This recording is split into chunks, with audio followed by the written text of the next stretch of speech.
Welcome to Aurora's Committee of Adjustment meeting. I'll start by introducing the committee members and staff. I'm the committee chair. My name is Grace Marsh, and the remaining members of our committee that are here tonight are David Mango, Roy Harrington, Tom Plamondon, my vice chair, and there will be one arriving just a little bit later, Hank Gosar. Our secretary-treasurer acting tonight with us is Marty Rokos, and the planner with us tonight is Caitlin Grout, and our secretary tonight is Linda Batos. For each application that will be considered tonight, the following process will occur. I'll briefly outline the purpose of the application. The applicant or agent will then be given the opportunity to make a presentation. However, one is not required. It's the applicant's decision whether they wish to speak or let the application proceed on the merits of the information we've received. Following any initial comments from the applicant, I'll invite members of the public who have an interest in the application to come forward and address the committee. Those members of the public who wish to speak must clearly state their name and address, and I'd ask you to ensure the microphone is on and speak clearly into it. The sound is difficult to come to the front of the room. State your name and address, and you must also sign the corresponding request for notice form that's on the table in front of you for the public record. After completing the form, please provide it to Marty, the secretary-treasurer. Each individual may speak only once on an issue, and once discussion has started with the committee in respect of a motion, no further presentations will be made. Please note that this public meeting is being audio and video recorded. Your name, address, comments, and any other personal information provided is being recorded according to the Municipal Act and the Municipal Freedom of Information and Protection of Privacy Act. This will help our town clerk prepare accurate minutes and create a record that is available to the public, including posting on the town's website. If you have any questions about this collection, please get in touch with the town clerk. Please ensure that all your questions and comments are directed through me as the chair, and if relevant, I will request the appropriate person to respond. It should be noted that the applicant may be given the opportunity to respond to any questions or comments that the committee feels relevant. The reports being considered tonight are available on the desk before you, and should you wish to receive notification of any of the decisions that are made tonight, please complete the appropriate form. It's up there. The owners or the agents will automatically be notified. You don't need to do the form. So we'll get going with tonight's meeting. Looking for approval on the agenda, please. Through the chair, I'd like to approve the agenda with the addition of one item that I believe members of the committee were advised of earlier this afternoon, and insert that as item 4.1. Then the rest of the presentation of applications would follow, and that is with regards to minor variance 2017-19. Okay, do I have a seconder for the amended agenda? Thank you, Hank. All in favor? Thank you, that carries. Do I have any declarations of pecuniary interest from anyone on the committee? No. Thank you. Seeing none, I should have done that before the agenda. My apologies. We have minutes to confirm. We have two sets. Apparently, last month the minutes weren't done in time, so I need a motion, please, for the minutes number 1803 from the meeting of March the 8th, 2018. Also move. Thank you. Second? Thank you. All in favor? That carries. Thank you. And I'll need a motion, please, for minutes number 1804 from the meeting of Thursday, April the 12th. Through the chair, I'll move. Thank you. Second? Thank you, David. All in favor? That carries. Thank you. Okay, so our first item for the amended agenda tonight is Aurora Cemetery Properties, 4 Don Hillock Drive, file number MV 2017-19.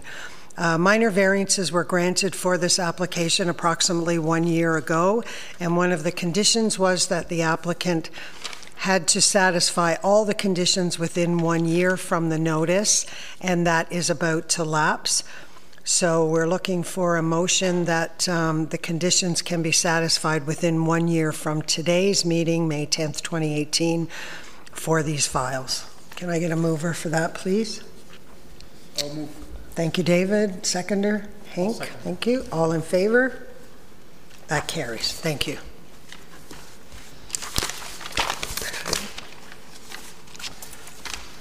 So we'll move on to now what's item number 2. Minor variance application O'Brien, 44 Mosley Street, MV 2018-06A through D. This is a previously deferred on a staff recommendation from a meeting.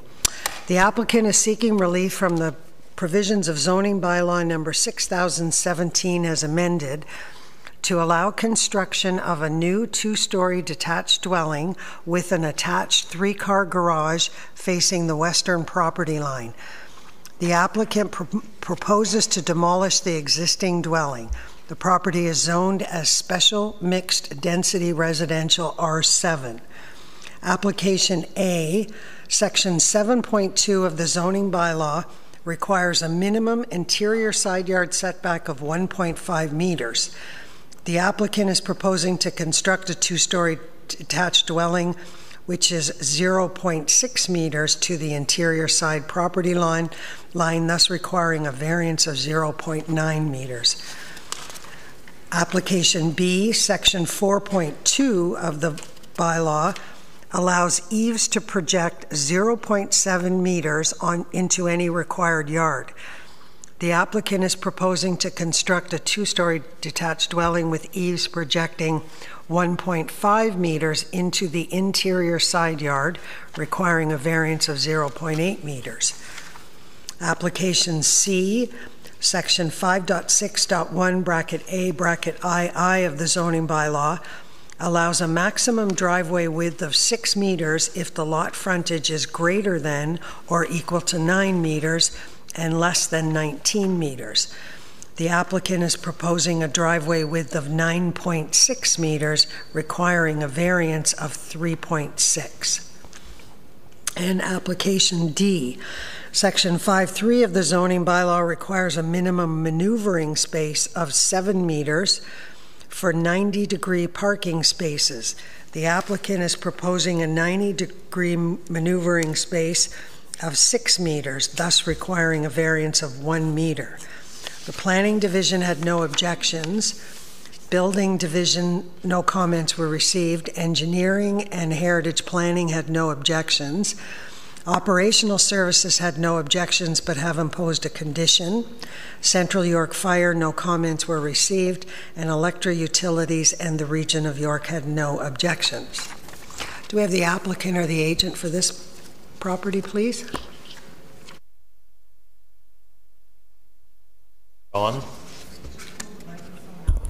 My name's Ronald Burdon. I'm the agent for Mr. O'Brien. And I don't know if anybody has any questions. I'd be happy to answer them. Just one thing I'd just like to clarify, the width of the driveway, it is wide, but it's not at the approach. It's at the back of the property where the access to the garage is. So it seems unusually wide, but in fact that's at the back so the cars can turn. Okay, thank you. Maybe I'll just get staff to confirm that for us. Is that your understanding as well? And what then would be the width at the end of the driveway?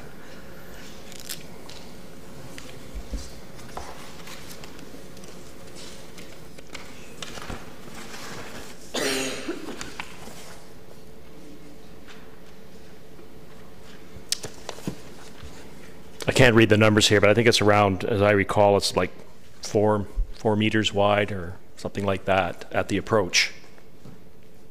So less than the bylaw requirement. Much less, but Okay. I just assume that they include the width of the driveway all the way back. So. And we'll get staff to clarify that. Thank you. Okay. Through the chair, yes, that's correct.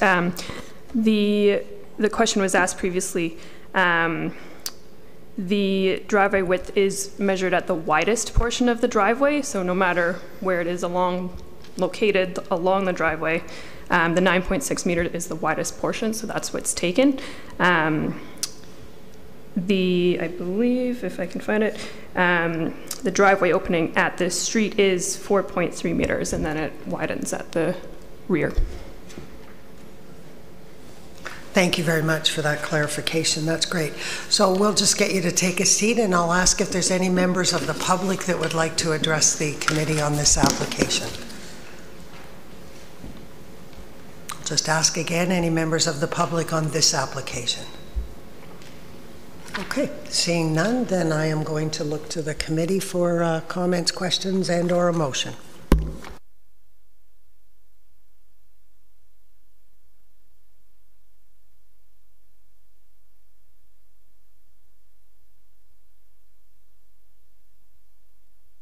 Has to do it. Yeah, it's okay now. So previously, you had a figure which showed where these variances are. Do you have that figure? Mainly, I'm interested in the one about the maneuvering space and the one about the eaves projection. If you could show us where those are, and you just sort of elaborate a little bit of explanation. Okay. I'm not quite sure I understand what you're asking. Sorry, do you have a copy of the site plan? I think you must have shown a copy of the site plan. You had a previous in March, something like that. Can we get that on the overhead, I please? just want to make sure it's the same or not. Yeah. Sorry, David, just... Yes, that's what I'm talking about. Okay, what's the question, sir? So, yeah, okay, so if you just explain to us, especially the maneuvering and so on, the maneuvering, this is the last, that's the last application. Sort of just demonstrate to us how the cars would move in and so on for that parking space. And Okay. also the... Can I just clarify that question first, David? Yeah. All right. So what he's looking on the site plan, if you would show us for application D, he'd like to just see that maneuvering space, how the cars will maneuver. If you can show us on that site plan, please. The issue we ran into, why we've asked for this relief, is the car will come in here at the approach from Moseley, travel back here and turn and enter the garage this way. On the design, I suggested to the owner that we provide a hammerhead back here so the car can turn in and back out and proceed forward, okay? We had to meet the requirements of a 6.6 meter setback for the driveway from here to allow for drainage. So we didn't meet the required driveway width here to turn the vehicles. So that's why we wanted to move this back, and this is a garage with a loft above it. So to meet that, we jogged this back here. This is just sort of empty space, and we wanted the garage to be closer to the lot line to achieve the space here. We still couldn't get it exactly, but we got it as close as possible. Okay, so, okay, that's, okay, thank you. Does that understand? Yes. The other one is the second variance, which is about the eaves projection. So my question is, how are you going to do the stormwater management? Let's say runoff coming from the roof with the eave troughs, how are you going, where is the water going from the roof? Well, probably on the basic, this part of the home here, they'll be drained forward from rainwater leaders down to either the driveway or the land, but we will get that approved by the town's grading engineering department. You know, they'll make a suggestion. I assumed with the builder, I talked to the builder, I assumed it's going to be back to front, self-contained drainage on the lot, hence the space here on this side where the driveway is adjacent to the lot line, and we left this space here. So more than likely, the rainwater leaders and gutters will all be going forward at some point and connected this way and run everything backwards or forwards to Moseley Street. Okay. So that all the drainage is contained on the lot and then forwarded out this way. Okay. But the engineering department, like, we'll submit a grading plan and they'll review it and make the suggestions. So if we've got space there where you could put a swale along the lot line. I don't like to drain water onto driveways because it freezes in the wintertime and causes, uncomfortable conditions for vehicles. So we're probably going to run a swale down this way and probably one this way. So there should be enough space. We just want to make sure that it's going to work. We're just trying to make sure that it's going to work rather than just shift it to the site plan stage. You find that if we approve it now, if we find during a site plan application stage it doesn't work, then it's no good for us. That's why I'm asking this question. Yeah. I'm sorry, sir. I have no idea what you just said.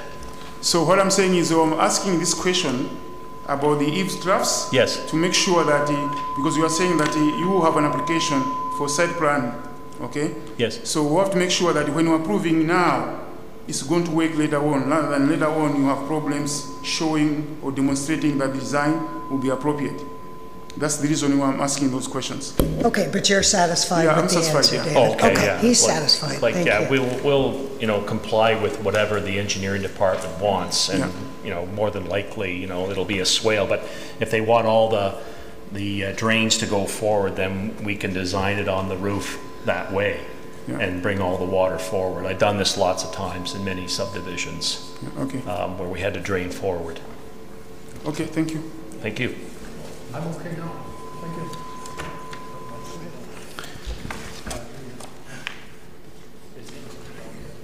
Through the chair to the applicant,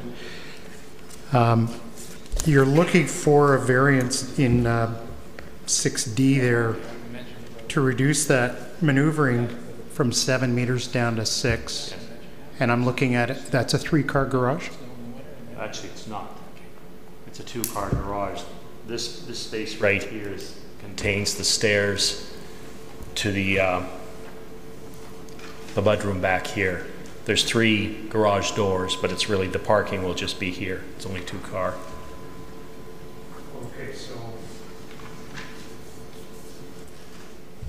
Okay, so we're not looking at a 3-car garage then, we're looking at a 2-car garage with 3 doors. Correct.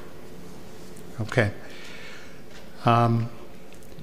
Question to staff, has anybody looked at the implications? I think 7 is a bare bones minimum myself, and going down to 6 and turning radiuses, looking at this, I mean, you're talking 20 feet to get a car to turn 90 degrees. Has anybody looked at the implications of trying to do that? Marty or Catherine? I know there were no comments. I don't think there were any comments on that. Through the chair, the plan was reviewed by our engineering staff with respect to that that reduction in the maneuvering space. We have had variances for similar reduction in maneuvering space for parking areas before. It happens fairly often on constrained sites, and they do operate without any issues. And there are other zoning bylaws in other municipalities that have a lower standard for maneuvering space as well than Aurora does. Hence, that's why we put the hammerhead there. Yes. At the back, so that he could actually pull in back out. Yeah, I figured it was there for that reason. I sort of, in my own mind, thinking that it was 3 cars, that one in the middle would be certainly at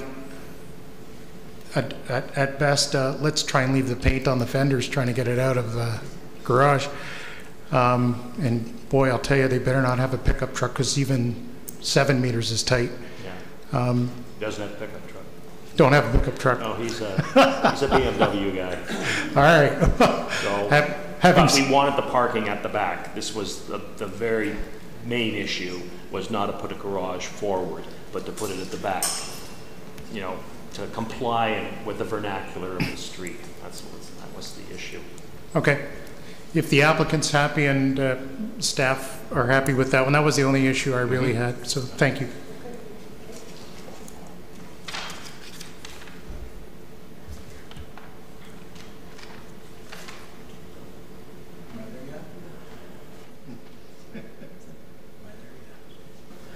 Linda Hank's microphone is not coming on. Oh, there we are. Okay. Through you, Madam Chair. Am I correct in seeing that this was a revised applications and that A, B, and D have all asked for an increase in variance from the original application? Yeah. Well, no, a change. Well, because we didn't meet the setback for the driveway at the initial outset, so that's why we came back to move the garage over. Right, but I'm correct. A, B, and D, the amount of the variance has increased in all three cases, correct? Sorry, the question is the amount of variance? All three have increased the request for variance, correct? I'm not sure. I didn't do the original application. Oh. Just the owner came to me and asked. Perhaps staff can answer that question then.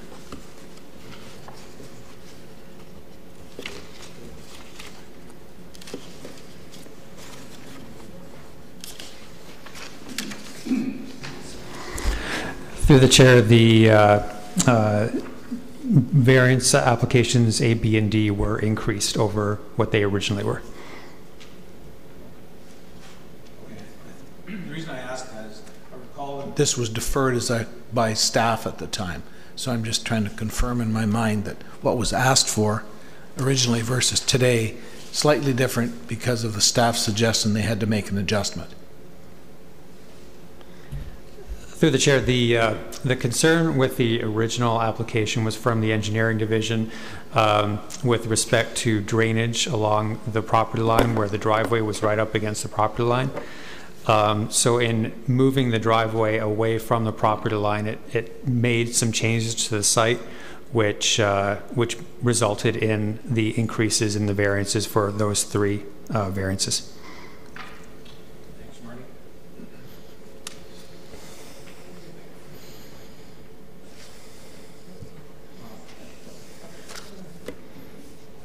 Okay, if there's no further questions or comments from the committee, then I would look for a motion, please. Through the chair, the three variances be approved subject to the conditions in the staff's report. Yeah, the four variances. Oh, I said three? Oh, sorry. Yeah, four. Yeah. Yeah. You've seen the condition? Yes. Okay. Yep. Do I have a seconder for that motion? Second. Okay, all in favor? Yes, that carries. Thank you. Thank you very much.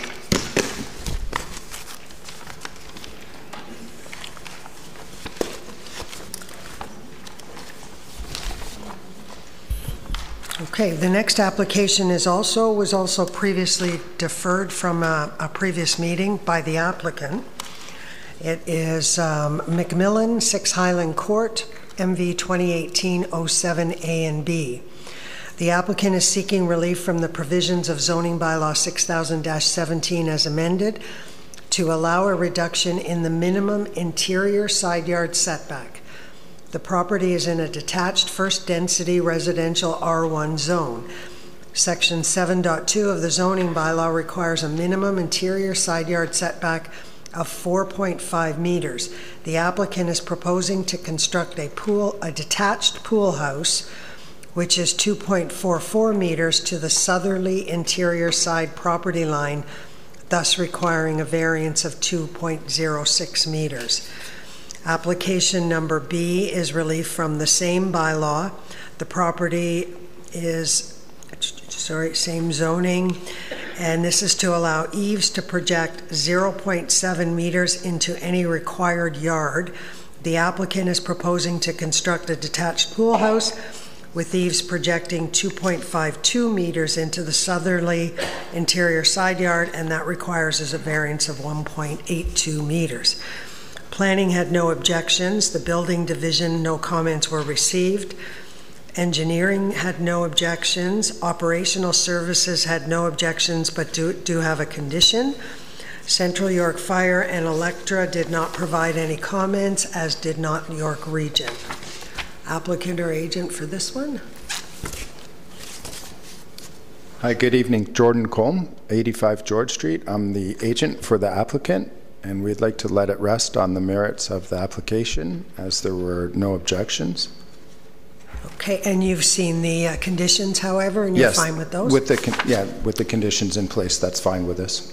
Okay, thank you. I'll ask if there's any members of the public that would like to speak to this application. Any members of the public?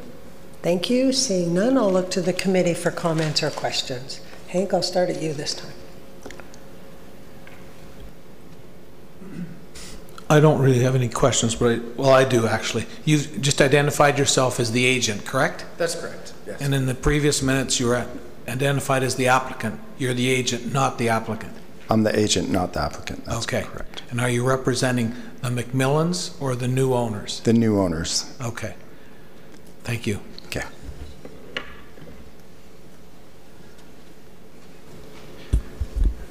Through the chair, and yeah, I'm just going to maybe speak to one other issue that I did notice in the staff report, and that was the original letter that was received objection from the owner of 10 Highland Court has been removed, and that there is email correspondence from both the owners of 6 and 10.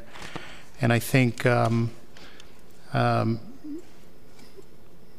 did have a conversation with the agent on site, and I think that discussion led to the request from him to defer in order to look at perhaps improving those setbacks. So I'm glad that they had a second look at it, and that the concerns from the neighbor have been addressed. So thank you for doing that. Thank you.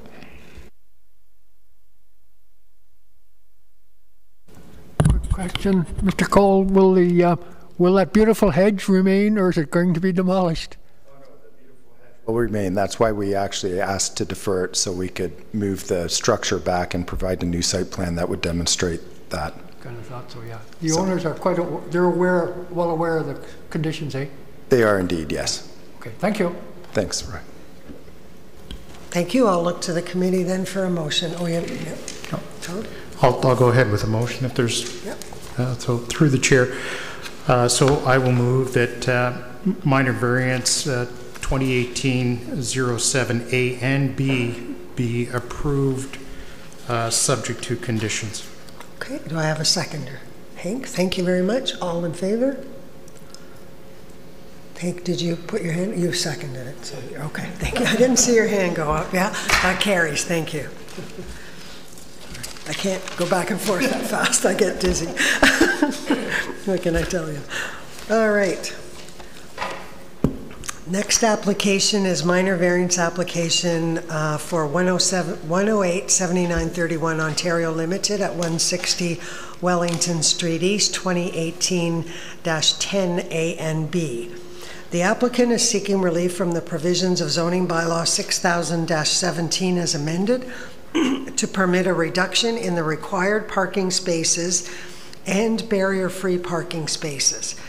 The purpose of the reduction of parking spaces is to facilitate an outdoor play area for a proposed daycare facility. The property is zoned mixed residential commercial C6 150 exception zone. The site-specific zoning bylaw requires a minimum of 123 parking spaces.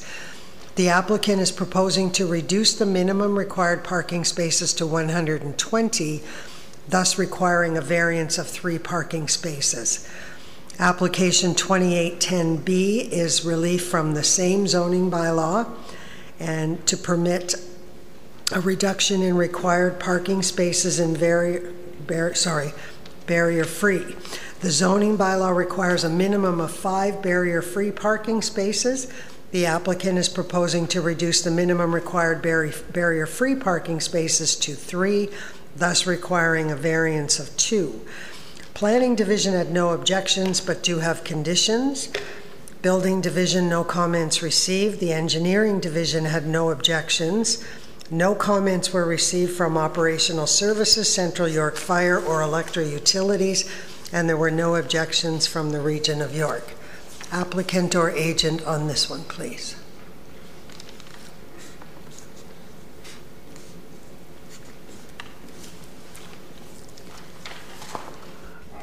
Good evening. My name is David Ekbal. I'm the architect for this project, and I'll be presenting some slideshows explaining the project.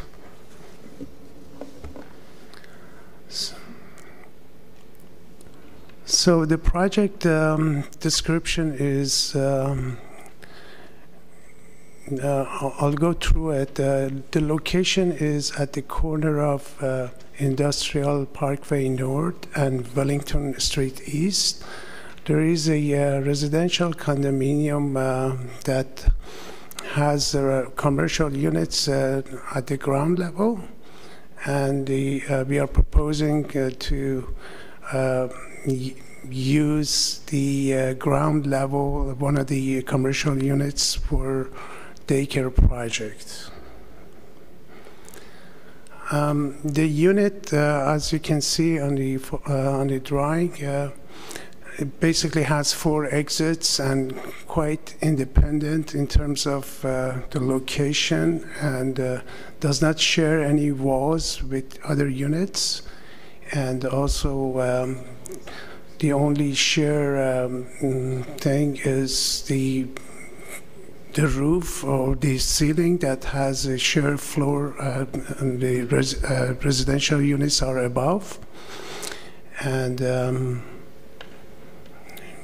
there is an entranceway that we are proposing to use as entrance, one of the exits or the doors as the main entrance, and it's shown at the left side, the top left side. And the other doors would be basically the exits as emergency exits or used for access to the playground on the right side.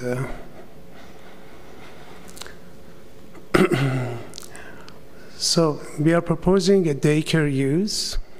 The hours of operation for this use would be from 7 to 6 p.m. And the occupants for this unit would be like 6 staff members, and then there would be 2 classes of toddlers with 15 children each, and 1 class of 24 children preschoolers.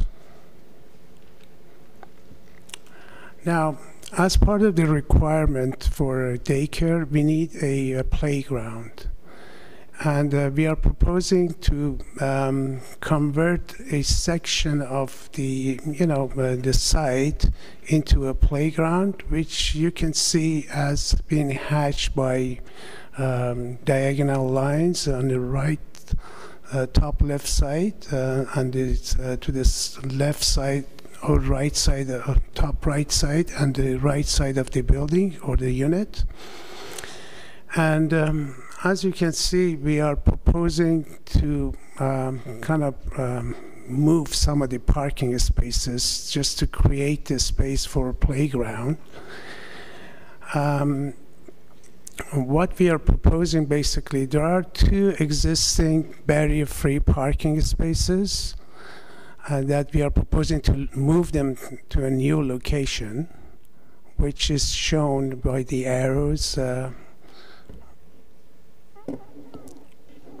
I guess this is one of them, and we are proposing to move it to the other side, and this is another one, which is being moved over here. So the proposal basically does not reduce any barrier-free parking spaces. That's important to note because I understand that the new bylaw requires more parking spaces, and because we are going through the process of this application, we are being asked to comply with new bylaw, and the bylaw requires more barrier-free parking space. But the fact is that this application does not reduce any barrier-free parking spaces. The only thing happens that when we are doing this realignment or doing this new layout, we will be losing 3 required parking spaces, and this application is basically is for that.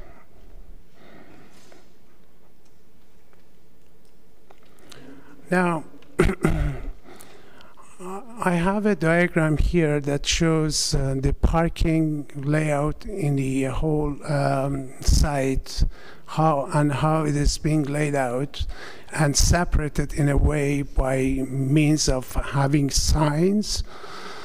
As you can see on the right side of the drawing, we have a commercial parking spaces, which they are basically separated by having signs indicating for commercial use.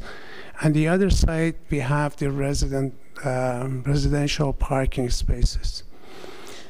And the other line that is shown in the kind of a brownish color, it's indicating how we think the drop-off would work in this site. As you can see, I mean, just the common sense of how people normally would come to the location and basically drop off their children and go. My understanding is it should not create any issues in terms of, you know,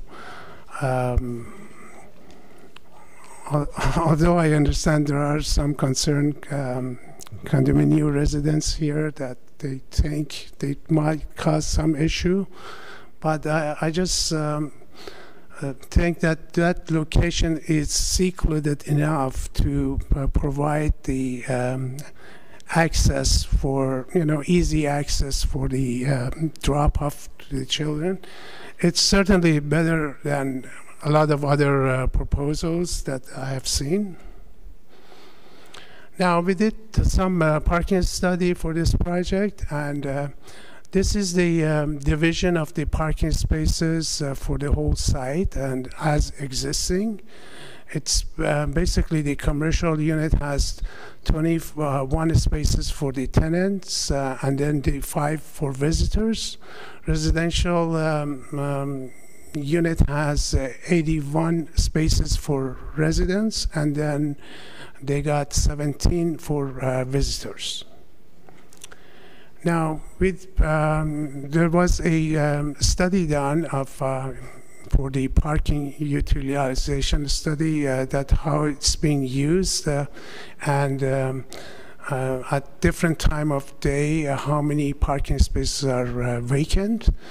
And this study concludes that at the worst time of the day, that means that this parking is being used at its max for each category separately. We have 20 spaces available for tenants. We have 4 vacant spaces. It's for the commercial, so the 20 spaces are vacant for tenants at like the maximum, like the rush time that is being used, or the so, and then there is plenty of spaces for residents and visitors.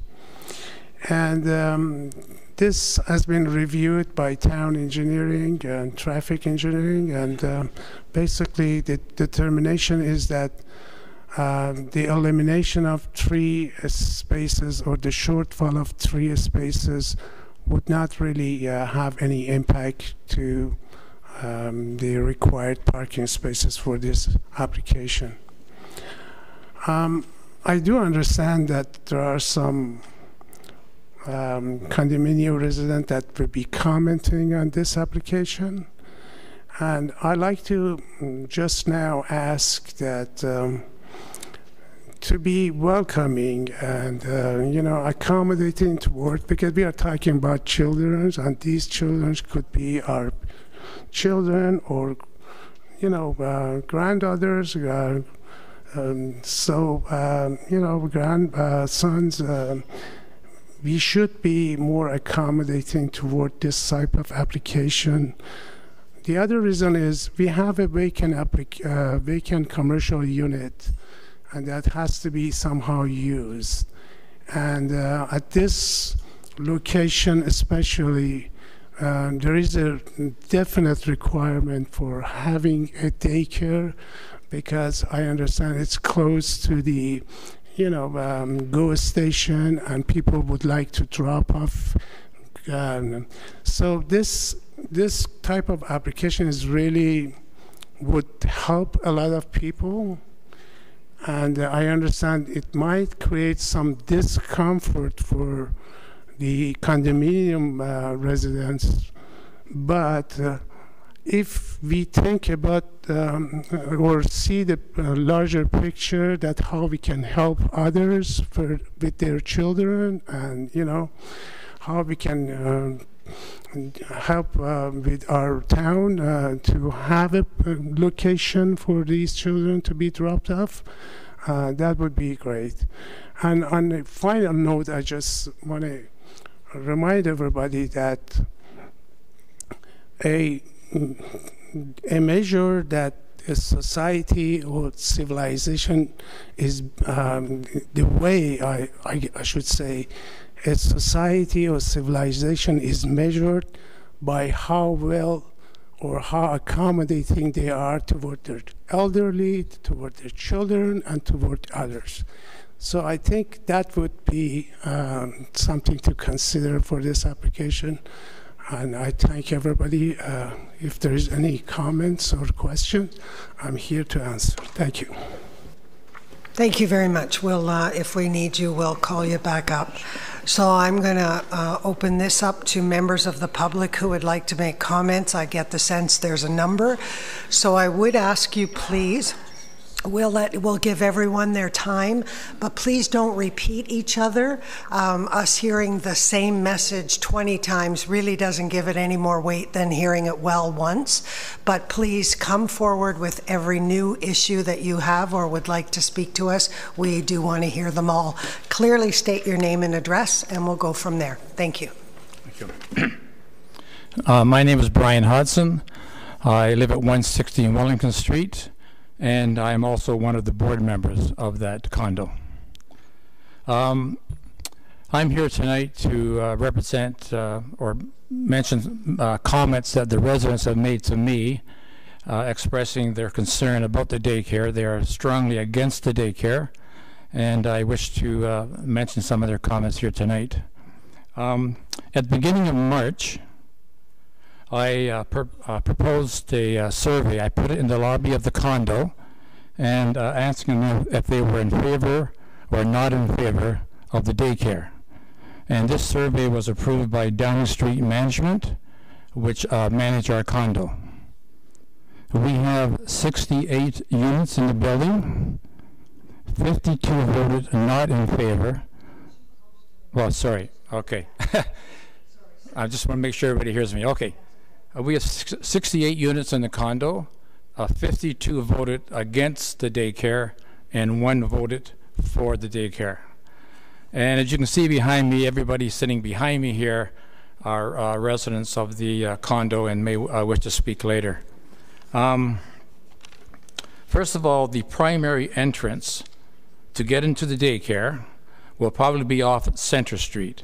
I know there's 4 exits or entrance, but only 2 are usable. One is just a one-way, and the other one does not enter the daycare area. So the primary entrance would probably be off Center Street, and that entrance is very close to the Industrial Parkway. And the intersection of Center Street and Industrial Parkway is already extremely busy with vehicle traffic during the morning and the rush hour. And the parents leaving the daycare will only add to that congestion. Cars also can enter the parking lot off Wellington Street and drive through the parking lot to get to the daycare. This will only add traffic congestion coming through the parking lot. This area will be very busy in the morning and late afternoon while the parents are dropping off and picking up their children. This building is occupied by many seniors, some with walkers and some with canes, and we are concerned for their safety as a result of the increased traffic. With some of the commercial parking spots being eliminated for an outdoor play area, we don't want the parents parking in residence parking spots or visitors parking spots. We're also concerned about the noise level for residents that are living directly above the daycare center. We're concerned that the daycare will lower our property values. A fenced-in play area would definitely not enhance the curb appeal to the property. There will be an increase in garbage and blue box items as a result of the daycare. The air quality to the children from cars and trucks at that corner will be poor, to say the least. I spoke with Lena, who is the owner of New U Vitality, and she is not in favor of the daycare. She said her clients come to her business for relaxation and peace and quiet. She is very concerned about the noise coming from the play area, as well as the reduction in parking for her clients. I spoke with Joe, who is the owner of the Aurora Renovation Center. He is against the daycare, and he voiced his opinions to Bruce Sprague. Joe was told that the daycare would have as many as 48 children. Now I see tonight, I think it was mentioned 24, but according to Joe, he was told by Bruce Sprague 48 children. With a ratio of 1 staff per 5 children, you may require 9 staff to safely look after that many children. This would result in more commercial spots being taken up for the staff of the daycare. This would result in which result in less commercial parking spots for customers and less spots for parents to park. This unit, by the way, has been vacant for approximately 3 years, and I know that the unit has had water leaks in the past, which have since been fixed. But with the heat to the units probably going on and off the past 3 years, I would not be surprised if there could be mold accumulated. I've also, right across the road from that unit, there is a proposal for 2 more condo units. Now, I realize that's some years away, but once again, traffic issues in that corner, it's going to be horrendous. And one more item is we're concerned about the dumping of snow in the commercial parking spots, which would reduce parking spots further during the winter. Thank you very much. Thank you very much, Mr. Hudson. Next speaker, please.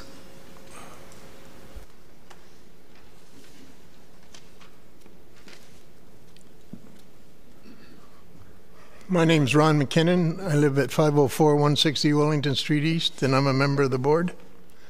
Brian's taken all my thunder, but there's one thing I'd like to touch on is we've been having an ongoing issue with drive-through people trying to avoid the intersection, and they come through at a high rate of speed. And my big concern is the safety for the seniors, because they come through there, and we've tried to get it enforced by the police, but being a private property, they go from Wellington to Center or Center to Wellington to avoid that intersection there. And it's very concerning on the safety side, especially with our seniors. Other than that, I think Brian took everything I was going to talk about. Thank you. Next, please. Yep.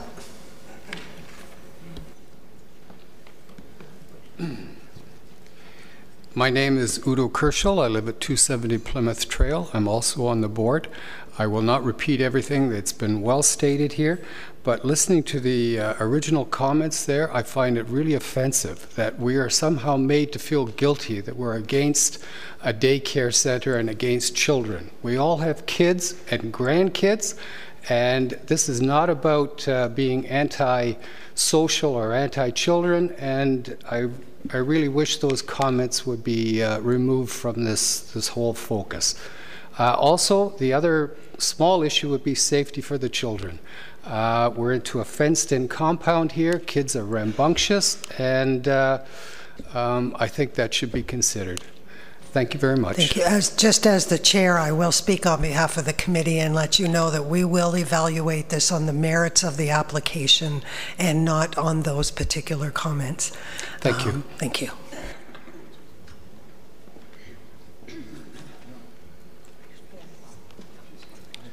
I live at 160 Wellington Street. My name is John Ciccarello.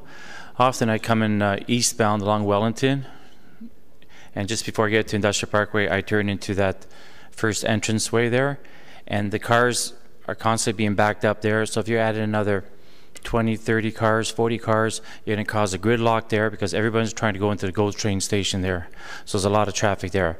Presently, I often find people parked in my spot. So looking at this, if any mother or father is picking up their children at daycare, they probably arrive at the site earlier. They might be sitting in one of our spots there because maybe it's too early to pick up their kids. So this can also cause problems right now. Thank you. He lives in the building, resident of the building. Yep, thank you. Next. Hello, Tom Hansford, 160 509 Wellington. I want to talk about, first of all, parking spots. I also, as John, have a lot of people parking in my spots. Over the last 2 years, I've decided to start blocking the people in. They'll sit there for hours because we get charged if we park in visitors parking, so we have nowhere to park. So I literally block people in. As for people driving through fast, I've had the cops show up one night because I stopped people. Our elderly people have almost been hit. My wife has been hit, or close to being hit, sorry. So it's very dangerous going through there. Also in the winter, when they do the plowing, it usually takes up about 2 or 3 spots. So we don't have all the spots that has been indicated. Also, just, I know it's maybe a little bit extra, but the traffic is absolutely horrendous going in and out in the morning and the evening from Center Street, getting onto Wellington through Industrial. Because everyone uses our parking lot as a cut through because they don't want to stop at the light. In the morning, they don't want to turn right to go west on Wellington, and in the night, they don't want to turn left going north on Industrial. So I don't know where he gets his study from saying that it's not busy. If you all live in Aurora, you know what that area is like. It's horrible. Thank you. Thank you.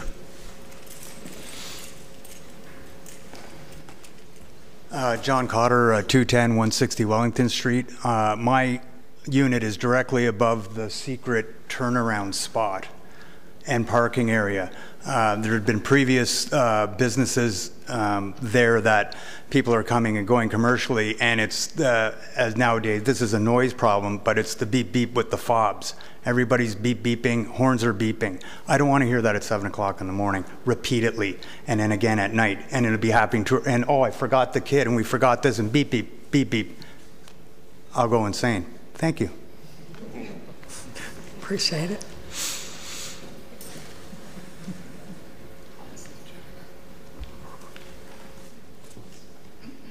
My name is Kanan Shanmugadasan. I have a unit in 160 Wellington, and the trains in the morning and the evening, when the train comes, the gates are closed. There's a tremendous traffic block in every place, and when we go there, we had to wait, and we can't go through the Center Street, we can't go through the Wellington Street, and there's a big traffic mess, and I don't know how somebody can justify that having a daycare there and 50 children there and 50 more parents or 50 cars coming in the morning and the afternoon. It's going to be tremendous, and it's safety of the children, safety of the people who are coming in, and safety of the people who are residing there. And most of them are seniors, they are with walkers, so it is, I don't see any merit in getting it there. Thank you.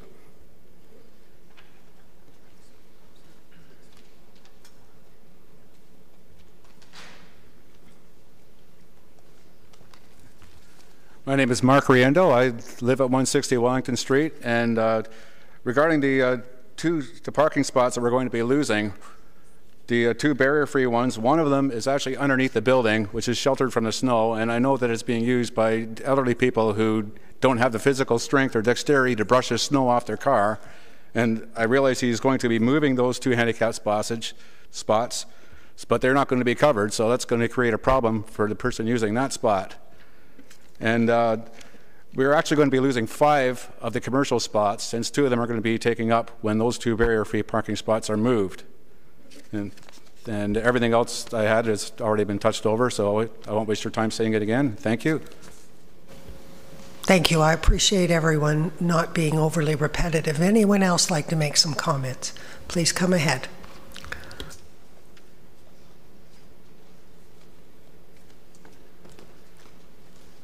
Hello, my name's Bonnie Gallagher, and I'm a resident of 160 Wellington Street East. I face the north side, and I get the, so I would be underneath the, where the children, where they want it.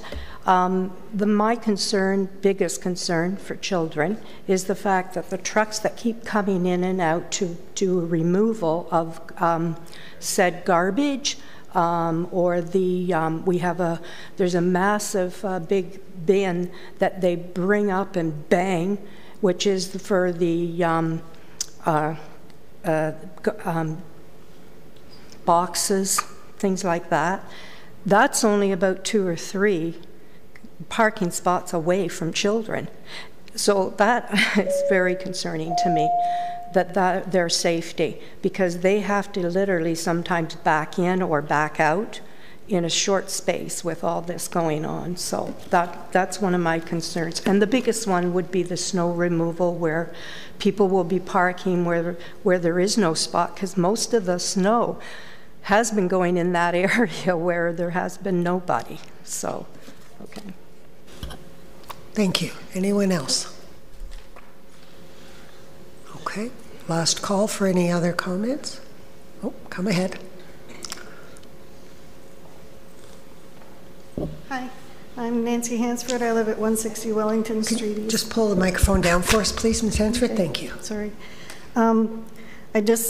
I've had 3 children in daycare, and they've always been in like a nice, calm environment for good raising of the children.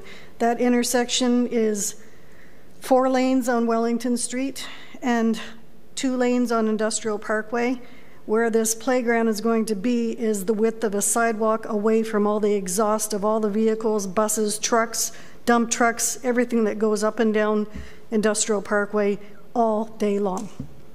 That is not a good environment for children to be raised. They should be in a serene environment, not next door to all these dump trucks, traffic. We've had to install speed bumps through our parking lot to try and slow down the people from cutting the corner. They will be going racing through right beside where the kids are going with their parents into their cars. We have enough trouble as being residents with people flying through that parking lot. It's not good for kids. Thank you. Thank you very much. Anyone else?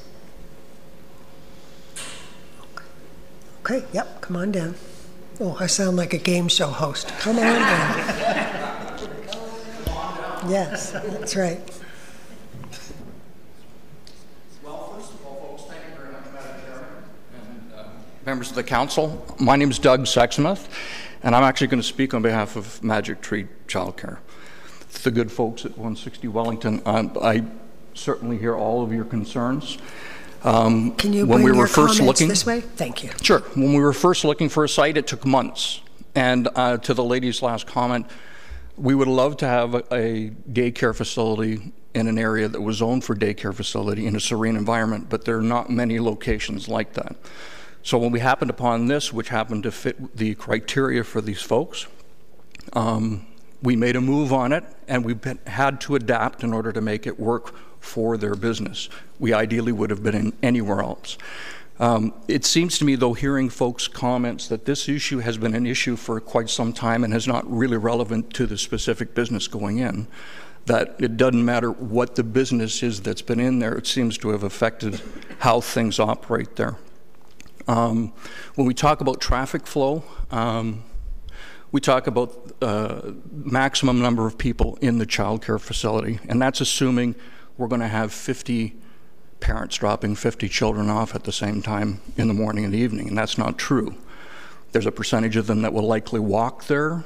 There's a percentage of them that could could be carpooling with other parents. Please, I'll ask for order. You had quiet for your comments, and I'll ask for the same consideration. Thank and I'm you. not sure the demographics of the building, but at some point, maybe not now, but at some point in the future, the demographics could lend itself to having people come down from the building. So the number of vehicles is not relative to the total sum of vehicles that could happen, because there's a percentage of those that may not show up as a result of people walking or people even parking at the GO train station and walking their children over. So I don't feel that the influx of vehicles, also given the proposed 2 condominiums, where the town is on that, I'm not sure. But I would think there should be a parking or a traffic study relative to those 2 buildings, because they will certainly affect the volume. But I also feel that Magic Tree Childcare's volume is not of sufficient nature to be of concern. You're still talking about a 2-hour window of people dropping off with a reduced number of vehicles. So you have 2 hours in the morning, basically 7 till 9, and then at night in the same period of time. Thank you. I appreciate all of your time. Thank you. Yeah, no, please, all the comments need to come this way, not the other way. Thank you. Okay. Appreciate that. Anyone else that would like to address the committee? Yep, please come forward.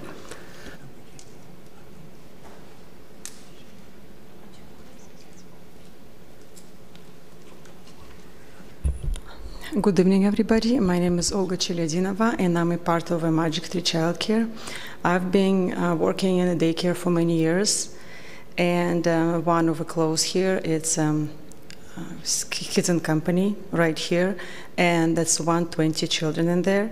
And the children in the morning, they come not at the same time. They come from 7 to 9, 9:30, and they're being picked up from 4, maybe till 6 o'clock. It's not all of them coming at the same time. And we had 4 parking spots at the front of the building. And as my group was just in the first floor, I saw everything. And at the side was some parking spots too. That was just initial my comment. Thank you. Madam Chair. Thank you.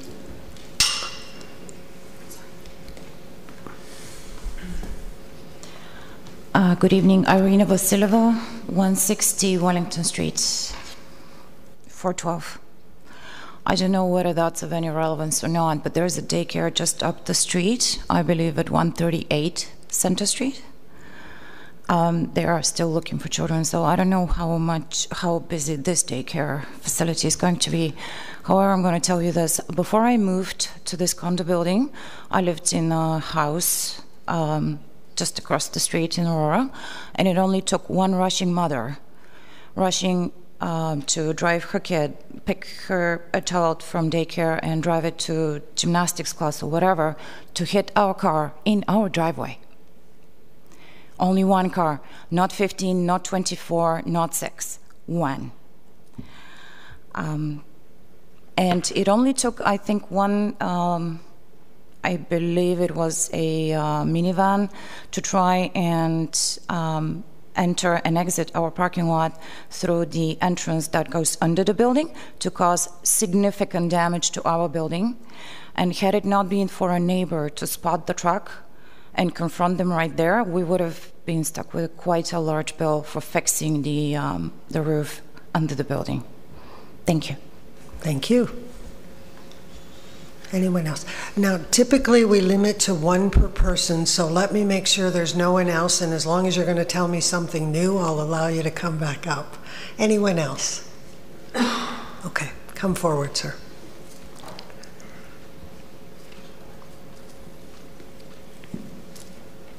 Madam Chair, I think we've come to consensus that it's going to be a 7 to 9 and a 4 to 6 issue.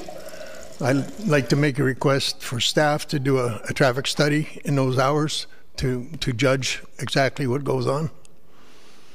Thank you.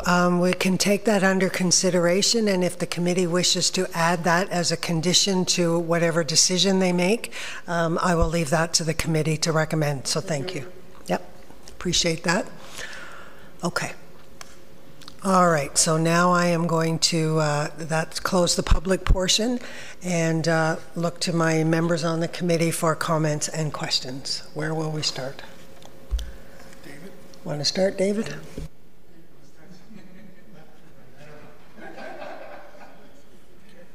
Is it because I'm engineering? That's the reason. Anyway, is the tie? Okay. Okay. So maybe first of all, a question to the staff. I know this is about the daycare and minimum parking of 123. Is this 123 for? It says here it's site specific. So for this particular site, is it for any use, whatever may come there, whether it's daycare, whatever? The maximum parking minimum is 123. Is it? Staff? Just, I think, looking for verification that the minimum parking is 123, and is that site specific? So basically, even if it's a different use, not a daycare or another use comes in there, that would be the minimum parking. Through the chair, that's correct. The site-specific zoning parking requirement minimum is 123 parking spaces, irrelevant of what type of use it was. Okay. Okay. So a question maybe to the owner, the applicant. Can you show? There's a figure you're showing the location of the barrier-free parking spaces? Sure. If you could put that up.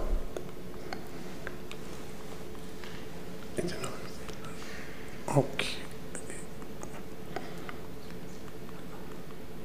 Yeah, okay, yeah, the other one. Yeah. Okay, through you, Madam Chairman. There are three parking spaces, barrier-free. One is close to the entrance of the residential units right here. It's actually under the building, so it's covered.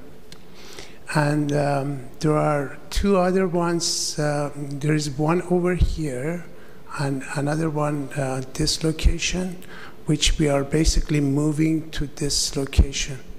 No reduction, but as per new bylaw, will be short, I guess, for barrier-free parking spaces. Okay, so yeah, okay, so yeah, so the minimum. Okay, the existing ones, the barrier-free parking spaces, the existing ones, is it 3 or 5? 3. They are 3. 3, and we will keep the 3. But now they are sort of covered. They are not on open space. They are covered. I guess one of them is covered, and the other one is also covered that we are proposing to be moved to open space. Yes. Okay, so how many will remain covered? 1. 1 remain covered? Yes. And 2 will be outside? That's right. Okay, so... And just, if you don't mind, David, so for me, while we're on that, but 3 satisfied the old bylaw, it does not satisfy the new bylaw. True. If staff could confirm that, thank you. That's correct. I'm not sure if it was the AODA that brought changes, but our current zoning bylaw 6000-17, the barrier-free parking space calculation has changed. Okay. So because they are going through what's considered development or an application, the new rates are applied. So if they were not proposing any change, then that wouldn't kick in. Okay, that's a good clarification. I think you knew where I was going. Yeah.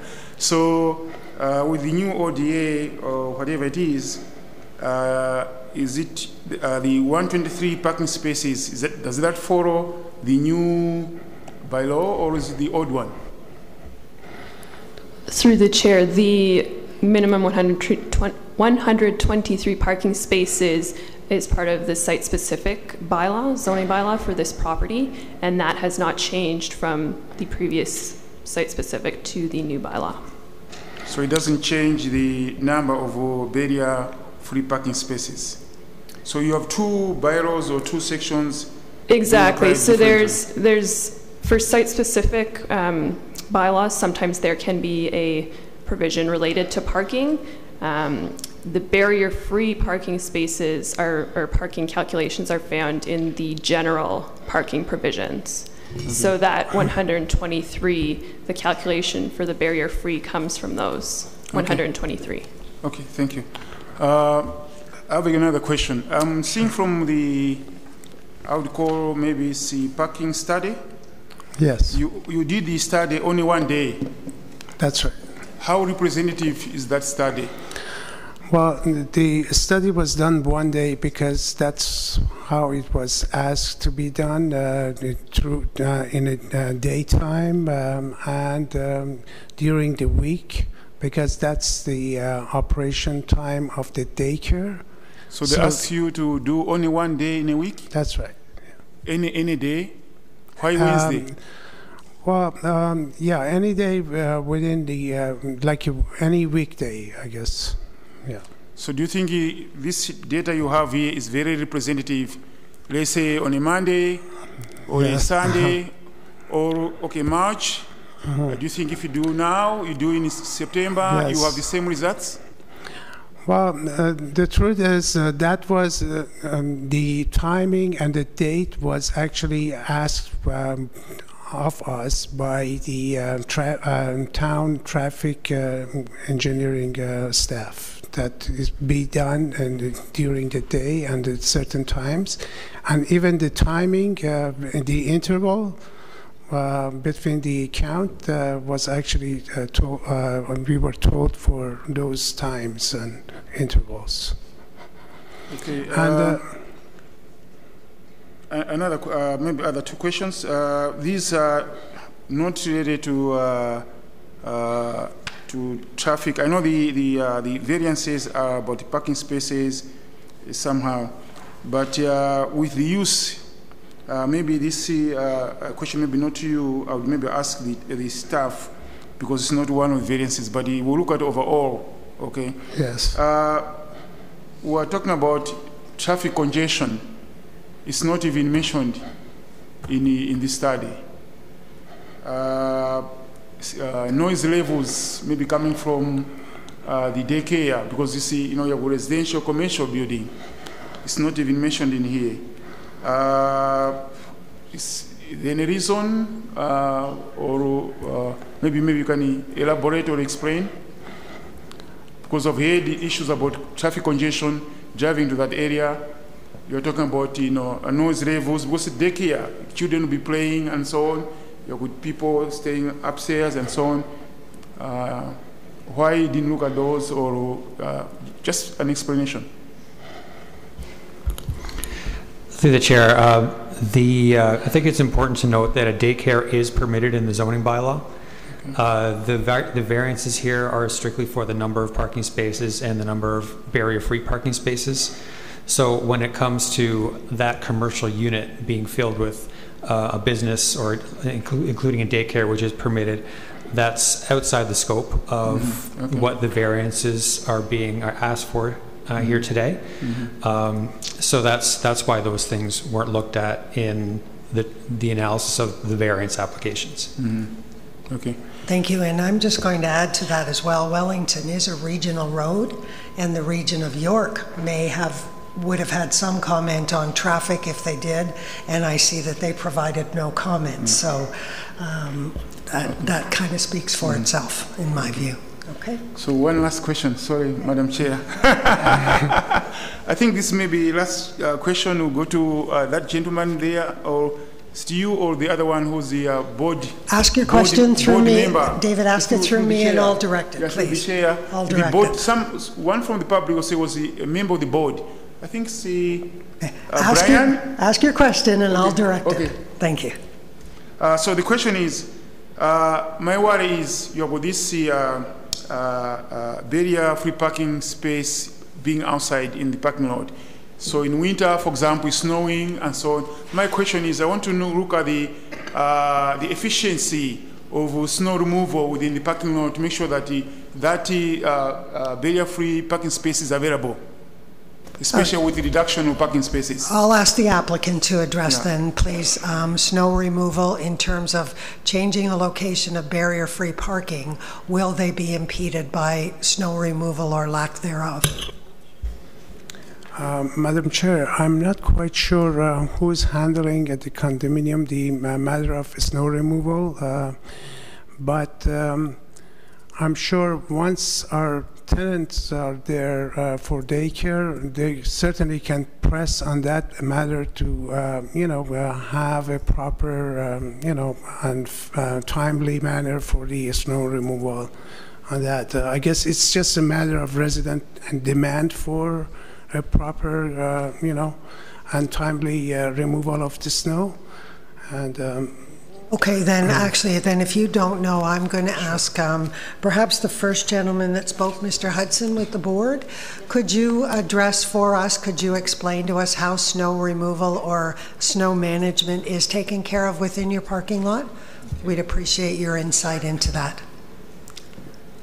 Yeah, we do have a company that takes care of the snow removal, and at times it's quite difficult to push the snow around, so they have to use various parts of the parking area to put the snow. The only alternative is to truck it away, which costs more money. So the snow basically is pushed here and it's pushed there. Some of it goes into the commercial parking area, some goes into the visitor parking area, and some unfortunately goes into tenant parking spots. Does that answer everything? Okay, yeah, no, I think that helps. Thank you. Does that help? Okay, somewhat? Thank you. Okay, all right, Roy, your turn.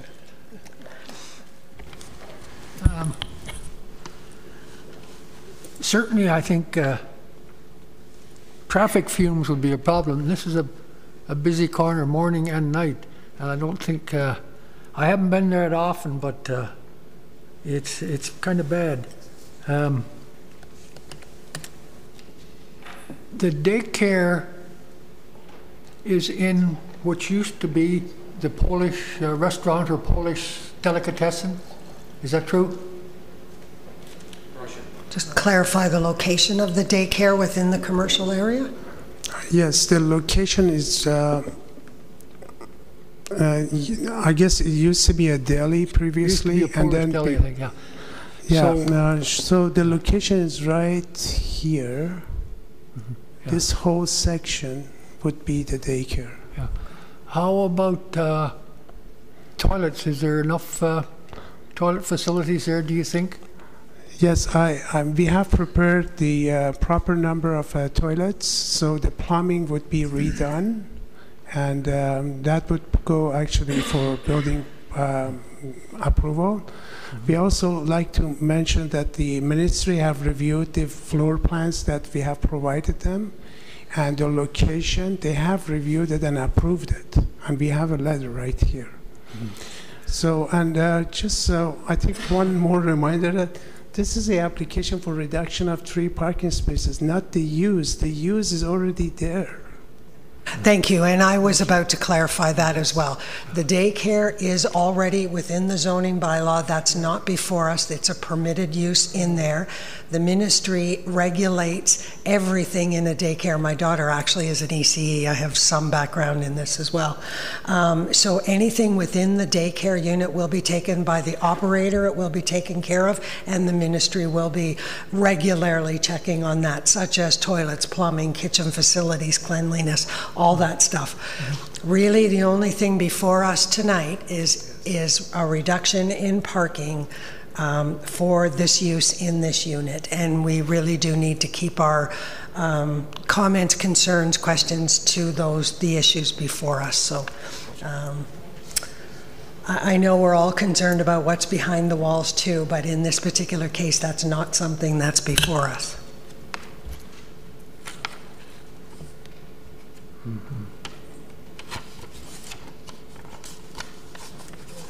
Well, I might, I reserve the right.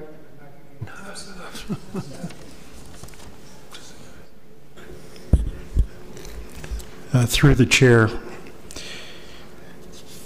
First question, Mr. Hudson, just very quickly, you mentioned there are 68 units. Do you have an idea how many of those units are occupied at this time, or are there any vacancies? They're all, to my knowledge, they're all occupied. Okay. Yeah. Okay, so for the record, they are all occupied, and I do not know of any that and are not. No vacancies at this time. Okay, sorry, and so in the future, you have to come forward for the public record. Yeah, I should have asked you to come forward, Mr. Hudson. I It won't apologize. record if you're not at the microphone, that's all. No, okay. Okay. Again, may or may not be relevant, but, and I see, you know, many of you, maybe just a quick show of hands just for my own satisfaction. All of you must be aware that you're living in a condominium that does have ground floor commercial activity. When you bought those units, or when you first arrived, that must have, was that explained to everyone? Just, were you all aware that there was commercial on the ground floor? Sure, but we weren't told that there's going to be, you know, 40 or 50 other cars. Okay, yeah. We weren't told there's going to be 40 or 50 other cars, and with the current capacity of the park that they're talking about, they're going to be infringing on our visitor space and of our own spaces. Like I said, I have it in my spot all the time. Yeah, and I guarantee you, I mean, common or not, I will be blocking them in. They'll be there all night. No, and I understand that. Yeah. Okay, thank you very much. Thank you. Because at issue here is, as the chair has mentioned, we're only dealing with parking reduction, the number of parking reduction. No, I haven't asked a question. No, I can't. Sorry. Once yeah, but I'm just answering his question. Yeah, and I've actually, sorry, I just actually called him out as well. Yeah. We don't direct questions to the audience. It's a one-on-one through me. No, but buying a condo, please, knowing that it's a commercial I'm going to have place. to ask, yes, I know, but I'm going to have to ask you to sit. I'm sorry. Yeah, my I apologies. have to maintain order, and quite frankly, my colleague was out of order to address a general question to you all like that, because I know you all want to answer it. So please, I'm sorry that happened. It won't happen again. My apologies. Well, so we have to keep some order to this so that the decision can be made appropriately. You're right, Madam Chair, and I should have addressed the question to a single individual and a board, through the chair and to a board member. My apologies. If I can get the applicant to come forward, and can we go back one slide that shows a little bit more detail on the ground? So is all of the hatched area there outdoor play area? Yes, through you, Madam Chair. Yes, the hatch area, that's where we are proposing to have the outdoor play area. I think in the first presentation, you would notice that fence, the fence that we are proposing to have there would actually enclose the playground area. I do not have the ability to zoom in, but that's okay. Go to the next one for me, because that's where my question is, sir. Sure. Yeah. So when I look at that, yes.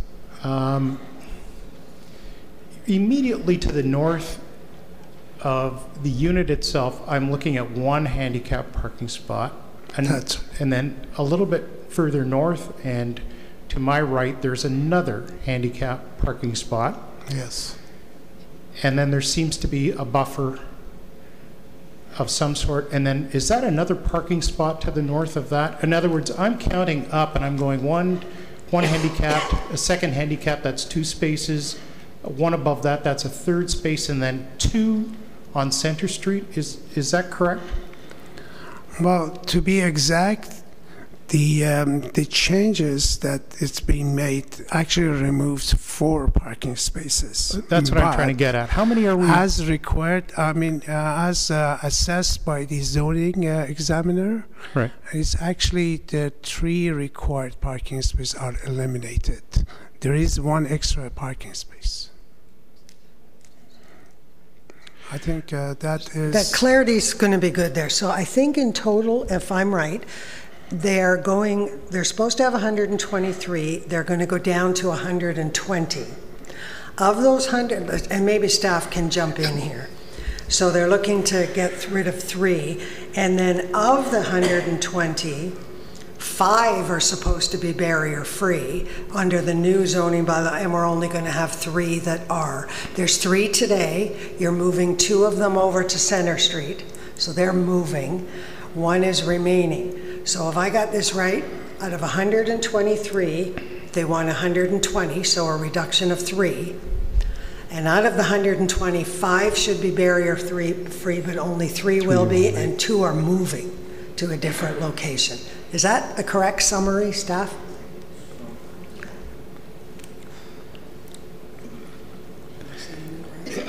Yeah, I'm just trying to figure out how many. No.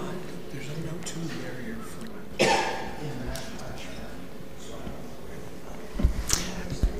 Through the chair to your question, yes, the number of spaces is being proposed to be reduced from 124 to 120, and well, the requirement is 123. With the 4 reduced spots, that brings it down to 120, provided for the variance of 3. And as far as your question with the barrier-free, that's my understanding.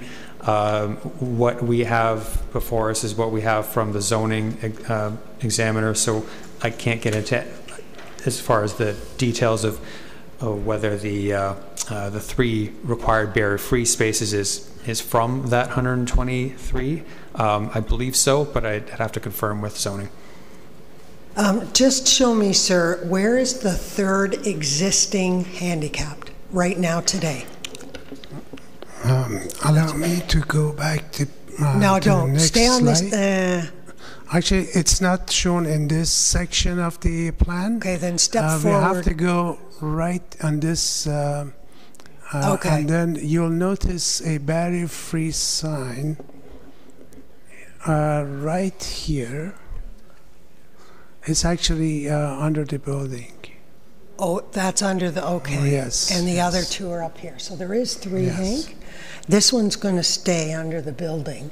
These 2 are going to move over here. Is that?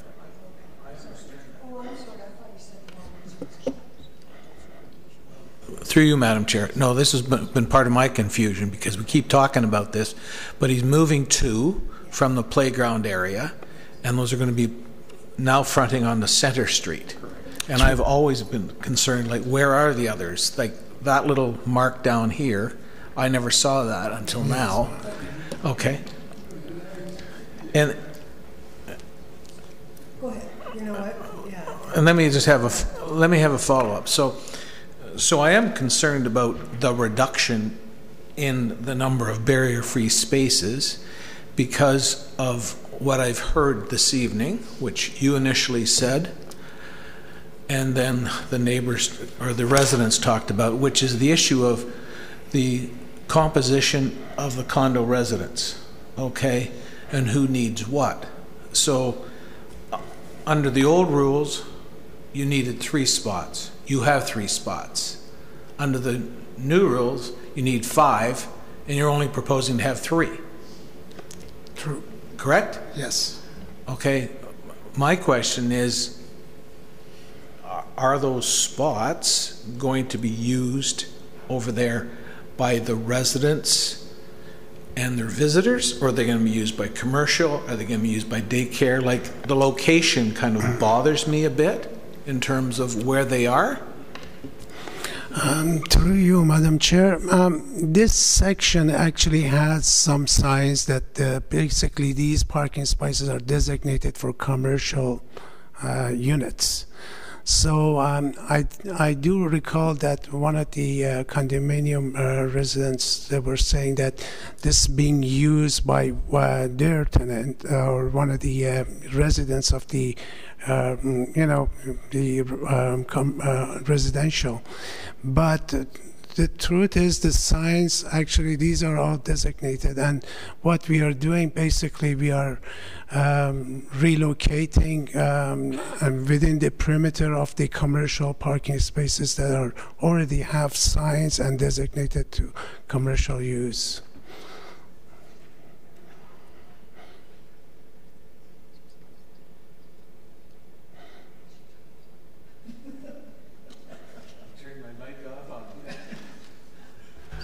Okay, here we go. Okay, so let's go at this again, and I don't know if I'm going to ask your question or not, but the first thing I'm going to say is I'm personally quite disappointed in the lack of consultation here, because it seems to me that you've gone ahead and put forward a proposal, submitted it to the town.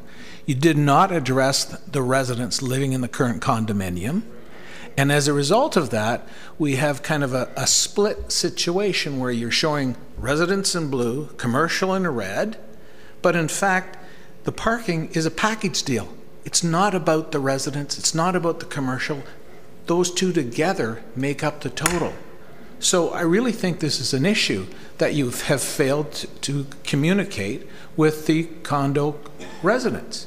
And as a result, you're getting backlash, which I understand, because of that.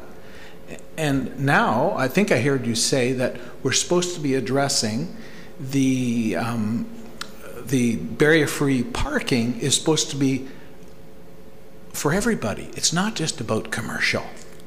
Am I correct? Through you, Madam Chair. Yes, I guess you could think about it that way.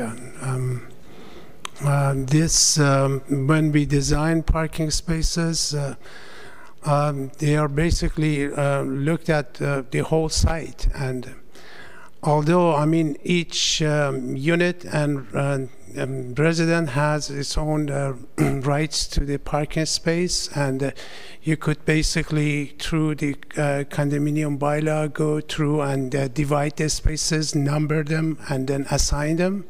But that thing is only done for the commercial area. And I guess that would have to be looked at the condominium bylaw and how it's been done. And so basically when we saw the signs and then which are indicating that are being used by commercial, and so we didn't see any reason why we have to consult the residents of the condominium regarding the commercial area, because it just is they have the signs and allocation, and that's why we kind of perhaps missed that. I wonder if I could be allowed a follow-up question to Mr. Hudson, perhaps.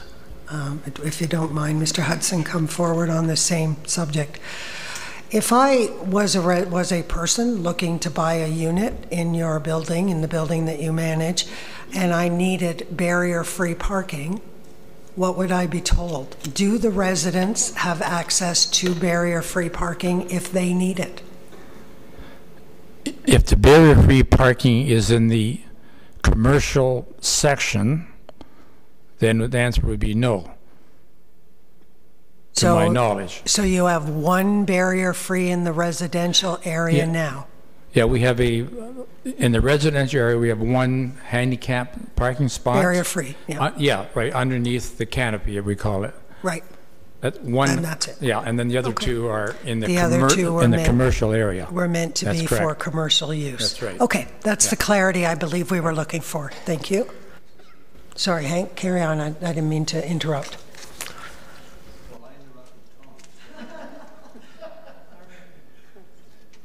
Madam Chair, could I clarify? Okay. No, let me just. Let's let the committee finish their questions. Let me just. Hank, you carry on and we'll come back. Okay. So, as a follow-up to that, it's the same thing. It's this whole issue of split, residential, commercial. And I've heard about the flow-through traffic through this place, which I understand. I've seen it happen myself. Somebody was in front of me the other day and decided to take a shortcut through the parking lot. And there's two exit points once you get into that parking lot at the back. You can either exit through the residential area or you exit through the commercial area. So again, I go back to the point I just raised, which is it's not one thing. It's not over here or over here. It's together. And if you don't work together, I don't see how you're going to solve this dilemma that you've kind of got yourself into here. That's just a comment I'm going to make. And similarly, with the snow removal, snow storage, like I'm sure that whoever does that service for the condominium corporation puts the snow where they think is best, okay? So you're not going to be the one who's going to say, put it there, or the condo corporation says, put it there. No, they do where they think is the best location. So this is something that needs to be addressed. The other thing I have is a question, which is, you've put in an application, but I'm really confused in terms of the condo corporation hasn't been addressed. You put in an application on your own behalf, but who are you talking to in terms of this building? Is there an owner? Is there a landlord? Like, what is there that, who are you communicating with?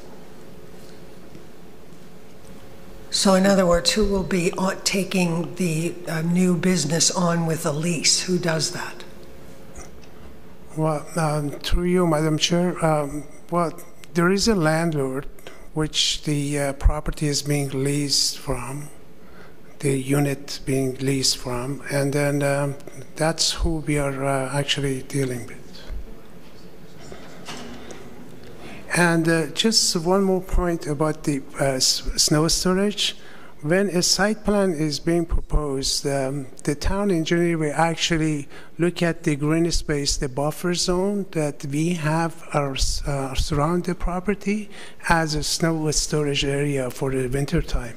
So that is why it's always required that minimum of 3 meters setback from property line to be assigned for the snow storage. So as you can see, just on a perimeter of this site, we have that, perimeter and the buffer for the snow storage.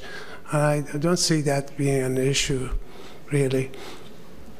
All right, we appreciate that. I'm going to go back and allow the committee to finish with their questions, please. Through the chair.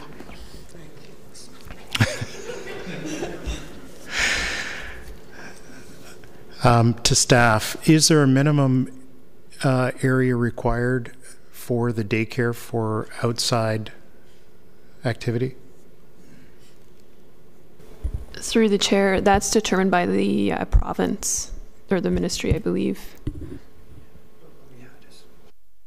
Let me then redirect it to the applicant. Are you required to provide a minimum outdoor area? Yes, the ministry requires a 5.6 meter per child, and that area can actually be, scheduled so different group of children could use it, and through the application we actually determined the number of children that could use this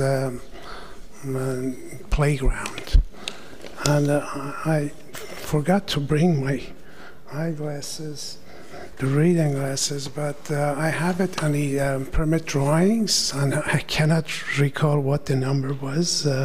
I'm sorry. So I'm then going to ask: is in part the reduction in parking due to the requirement then for that minimum area to be satisfied? Yes, through you, Madam Chair. Yes, that is actually what we had to have to meet the requirement. Right. And you made a comment that is actually bringing me to the next question. Does that area have to be accessible in the winter as well? Well, the ministry requires that the area has to be accessible directly from the classrooms, and so there is no intermediate space. So in this case, if I go back to previous slide here, you can see that those two exits to the right side of the unit, they have direct access to the playground. And basically that area is being separated by a fence, and a similar fence is actually on a property. And for the aesthetics of the building, we actually use the same kind of aluminum fence that's already there. Is that area then all grassed? Yes, that would be prepared as a synthetic grass. Synthetic grass? Yes. Just to be safe for the children. So, I guess if it is required 12 months of the year, there's no opportunity to use any of that outside area for snow, is where I'm going. Well,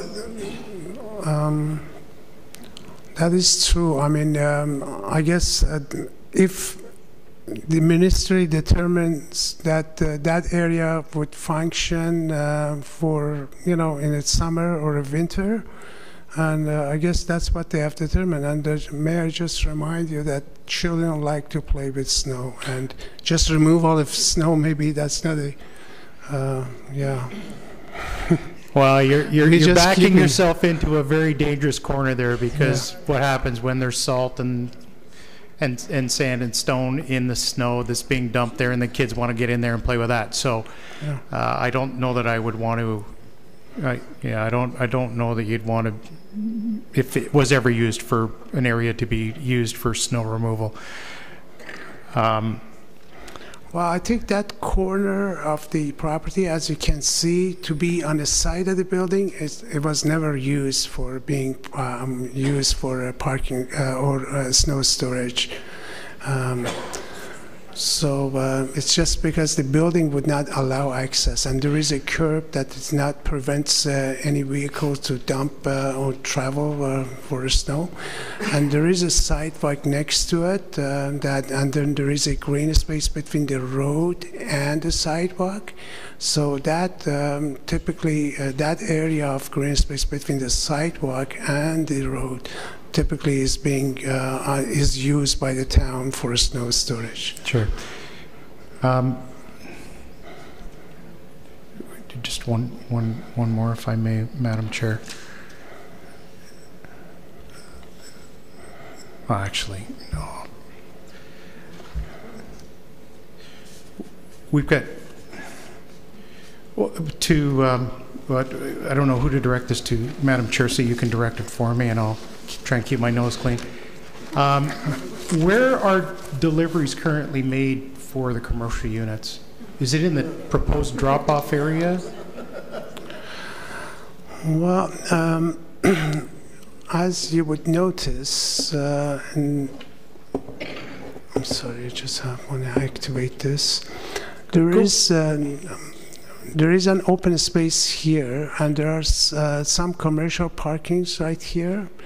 What I noticed, actually, the deliveries are done right there for commercial use. Go back to the slide that shows me where you're coming in and dropping off, and then show me on that slide where you're talking about. Okay. Show me where the commercial drop-offs come in. The commercial would be, I guess, one of these parking spaces that you could actually park and do the delivery. So if I'm coming in with a truck first thing in the morning, yes, I'm not going to be able to get into any of those parking spots, am I? Well, at the time of application, normally town requires a loading space, and For the normal, for the garbage and pickup, we have a space right in one of these areas here, I think. To the right. Okay. Those 3 parking spots are 4 parking spots where 0 is. Yeah, I think there's 2 different locations for garbage. Uh-huh. One is on the where the first parking spot is. There's Okay. The main garbage recyclables, a giant bin, and where the. I know you really want to do this, so I got to get you to come to the microphone again. So- we're not. So we have the to dir- get these comments on the record. I'm sorry, we Can I? can't. Thank you, Madam Chair. Thank you. Use a mouse here. So right about here, there's That's a what I saw. recycle bin. That's Right what I about saw. where? Sorry. Yeah. Right where the arrow Right where is. the mouse is. Yeah. Okay, you know what? That's really difficult for us to see. The secretary, can you give him a pen and can he show us on what's coming up on the overhead? No, this is a PowerPoint, right? Yeah. Sorry. Yeah. Okay. So, Wiggle okay. it around so we all can see Can you it. see it here, the mouse going around? Yeah. So that's the first, it's a big recycle bin there. That's what I thought. So you have the big trucks coming in there. Also back here, there's another, our main garbage for wood and stuff in here. And underneath here, there's about 12 blue bins for recyclables as well, the rolling type. And then over here, we have also, when you move in and out, the area where you move in and out coming into the building. No way. Thank you. Thank you. That's helpful. Appreciate it. So, Okay. and I'm going to agree with my colleague to my right, to your left. We are trying to evaluate a reduction in parking. However, I can't look at the reduction in parking in and of and by itself, because this is a functioning residential commercial building. And because there is a commercial activity that does involve people and children, up to 56 children and 6 staff. I didn't even go there. And seniors and the public, and the unfortunate existing circumstances of the amount of traffic. I mean, to have a daycare that close to a GO station is, I don't know of any. And I think you would fill that daycare very quickly. However, I'm not. Yeah, we'll leave it there. Thank you, Madam Chair. I'm going to wrap it up. I think we've heard the concerns, we've heard the comments. I think I'm going to give my colleagues now an opportunity to put a motion on the floor. They have choices here. They can separate these 2 recommendations if they wish. They can keep them together. So I'd like you to give some thought about what you'd like to do in terms of some kind of a motion. And then we'll look for a seconder if somebody is prepared to put a motion. Madam Chair, could I ask a question of town approval or disapproval of this site plan agreement, which it takes to go forward? It has to be approved by the town. Okay, ask your question of staff. Go ahead. So I'd like to ask Marty. Keep the microphone on. The town, could they? You're good. Take away any recommendations we make, or could they add more, or could they? The final say is up to the town regarding the site plan agreement, right? Through the chair, the planning staff are recommending that a condition that, as a condition of approval, a site plan exemption be applied for. Okay.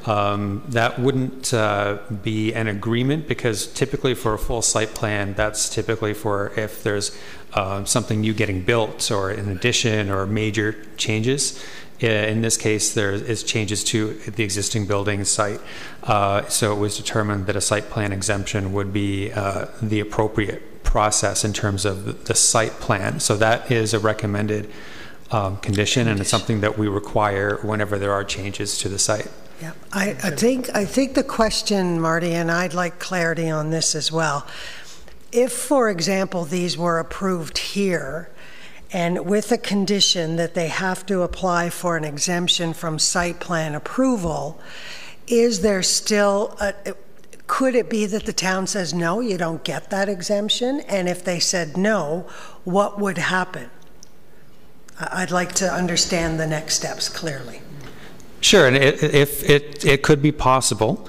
The site plan exemption gets into the details of how the changes to the site work. So all the drawings that we see, they would be refined, and all the information that various departments that review it would need to sign off on it would be part of that. And if basically all the departments that review it would have to be satisfied that it works to their satisfaction before it's signed off and before it gets an approval.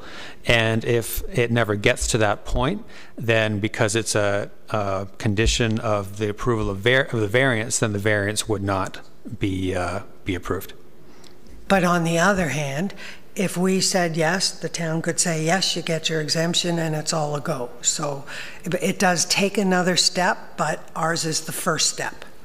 And regardless, if we were to grant these, any site plan would be with the allowance that they can have less parking spots, move the barrier free, all that stuff. We would have already said yes to all of that.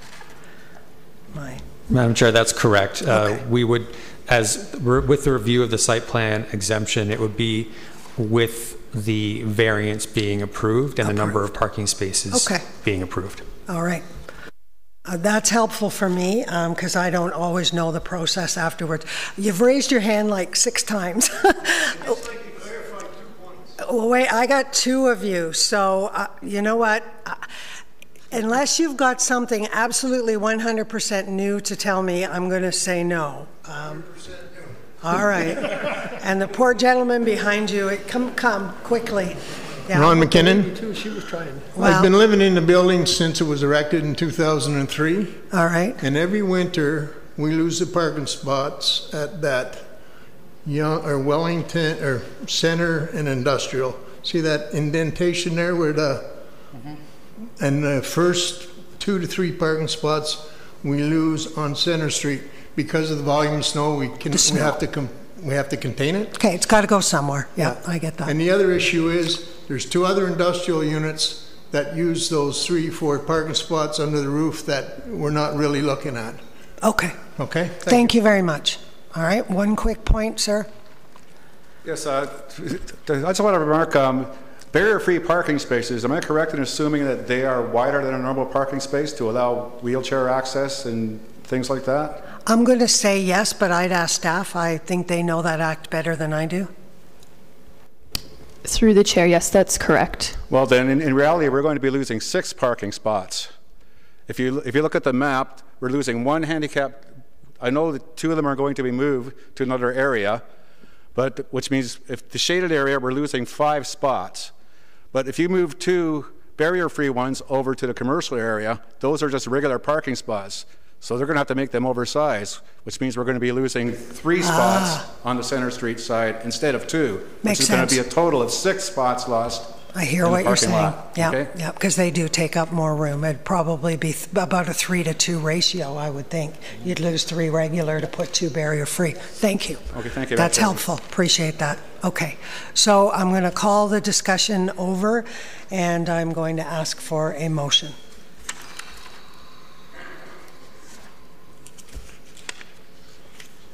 We have to do it.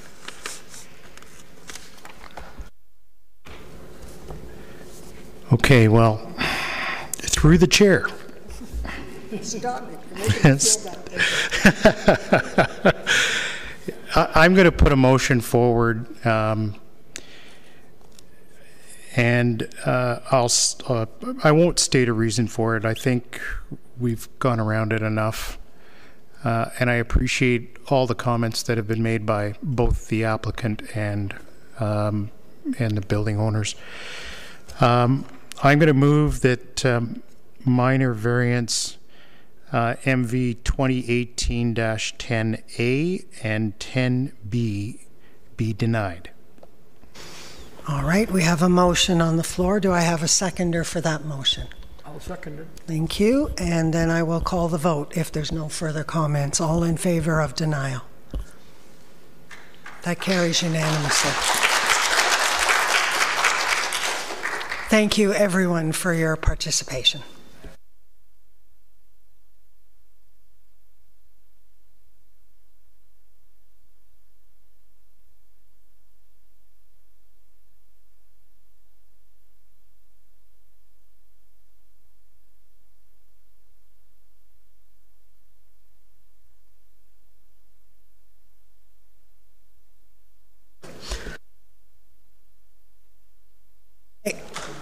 So one more time, I have a request, please. I know you're all going to go out there and you're all going to talk real loud to each other.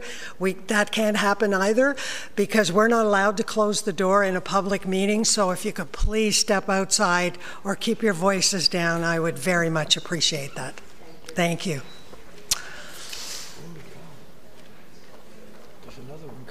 Okay, moving right along. We're moving on to Velo Holdings Limited, 330 McClellan Way, MV 2018-11. The purpose of application MV 2811, the applicant is seeking relief from the provisions of zoning bylaw 6017 as amended to reduce the minimum required landscaping strip abutting a residential zone. The property is zoned Convenience Commercial C1 103 Exception Zone. Section 4.8 of the zoning bylaw requires a 1.5 meter landscaping strip to be located adjacent to the entire length of a property line which abuts a residential zone. The applicant is proposing a 27 meter by 5.4 meter playground for a proposed daycare center within the required landscaping strip along the northern property line where the property abuts a residential zone, thus requiring a variance. Planning Division, no objection, subject to a condition. Building, no comments received. Engineering, no objections. Operational, no objections, subject to conditions. Central York Fire and Electric Utilities, no comments were received, and the Region of York had no objections. We have an owner applicant for this one. Don't be afraid, please come forward. Good morning, Chair, Madam, and everyone.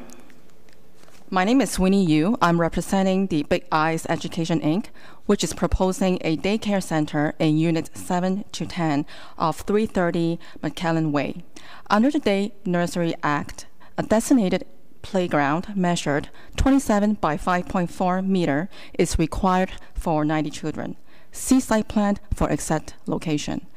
The most ideal location will be the rear grass area, but so happened it is within the 1.5 meter required landscape strip along the north property line where the property abutting to the residential zone of residential row townhouses. The separation between the rear of the commercial plaza to the rear row townhouse is approximately 9 meter with a 8 feet high wood fence in between. Also, each townhouse unit had a wood fence enclosure at rear, too, forming a physical barrier. Therefore, the required 1.5 meter landscape strip is mainly for aesthetic. I'm seeking a relief from the provision of zoning bylaw number 60-17 to reduce the minimum requirement of 1.5 meter landscape strip and hoping the committee member will approve it. The variance is minor in nature and it does satisfy the criteria of minor variance principles. Thank you. Thank you very much. Are there any members of the public that would like to address this application? Please come forward. Thank you. We'll just get you to sit for a second. We'll do the public part and then we may call you back. Hi, my name is Aniel Salomon. I live at 6 Castle Court. It's right beside the plaza where they want to have the daycare. I just want to know exactly where is gonna be located the playground and if it's outdoors or indoors. Okay, if that's a question, if you could just, have you got a bit of a site plan or something that you could put up and show for the resident and for us exactly where this is going to be located? That would be great.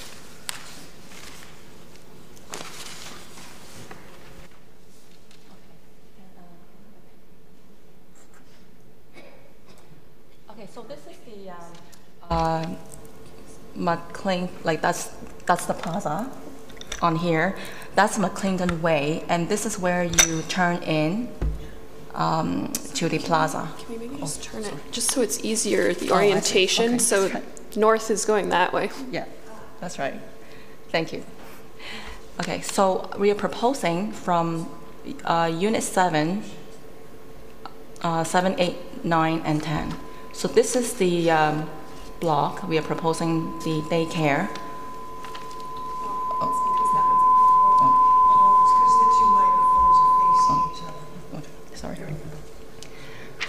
And the proposed playground is at the back of these units. So it's approximately from here all the way to there. So this is the, oh, sorry.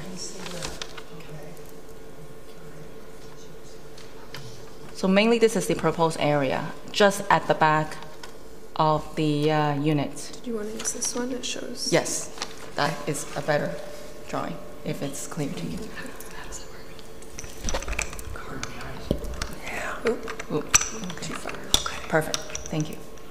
And then perhaps you could show us the location of the residential and particularly in relation to this lady's address? Absolutely. So the residential is actually located right here. However, there is already a buffer. So this is the fence. And this is the backyard. And the residential locate behind the public walkway. So imagine there's a wood fence right here, and the residential is actually, there's a 9 meter in between. Is that clear?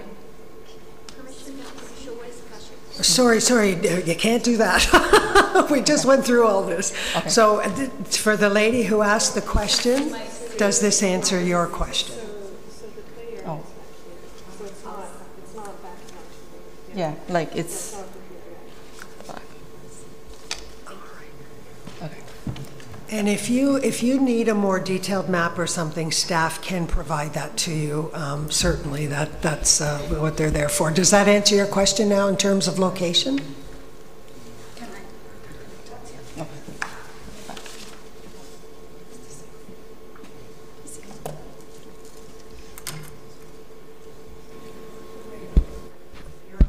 Hi. Okay.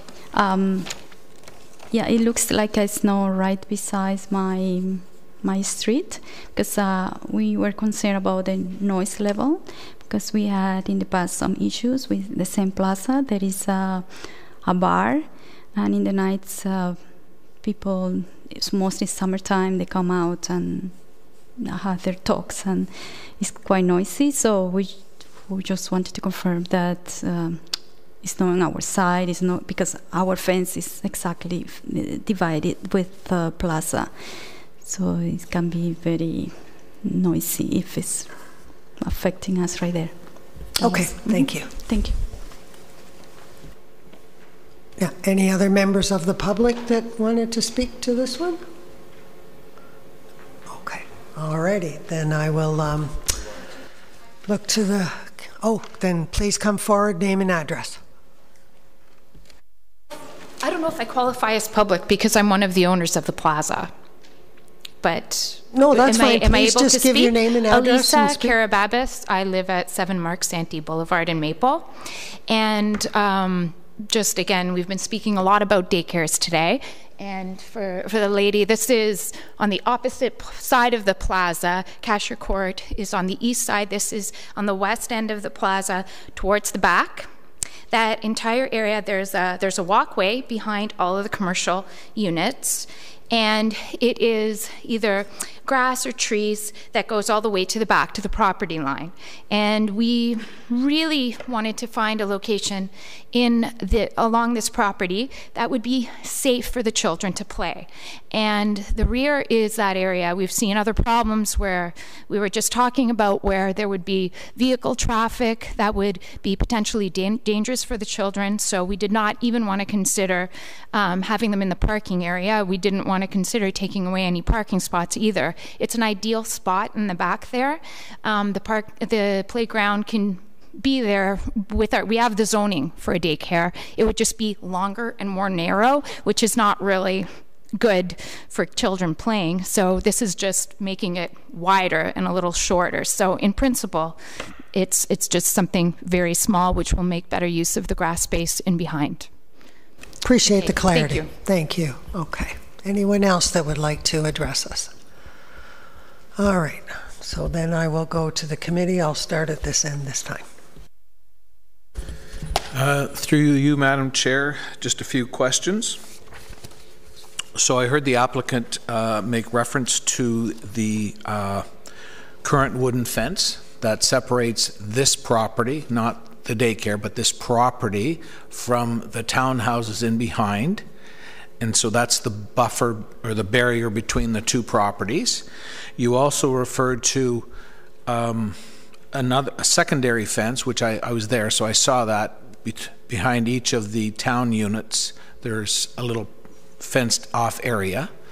Now, is the area between those individual fenced areas and the property fence, is that a public walkway through there, or is that part of the town homeowner's property?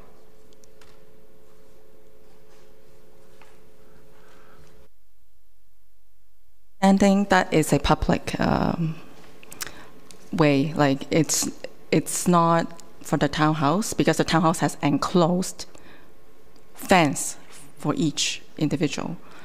So that's just a walkway.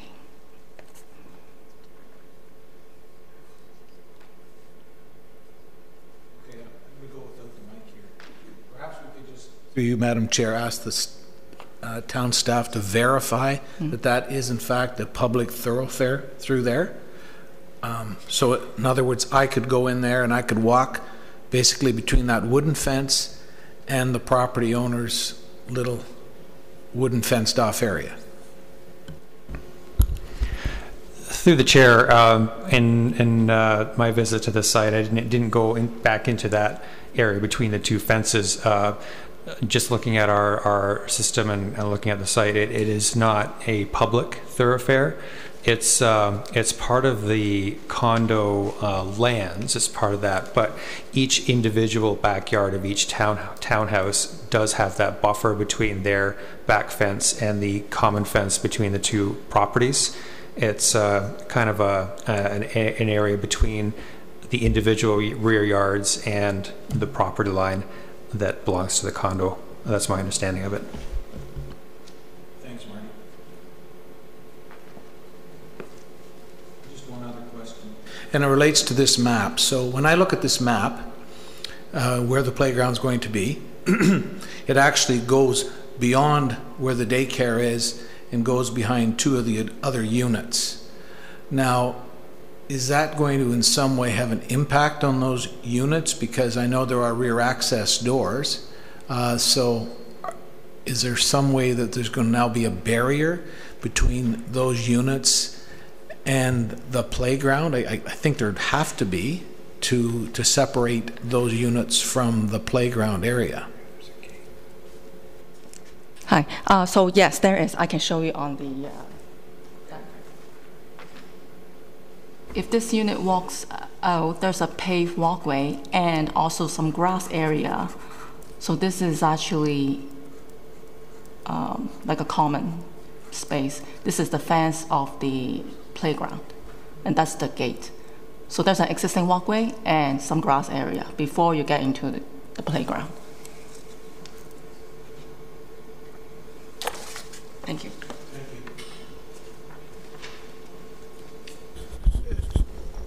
Yeah, through the chair, and I just want to re-clarify that then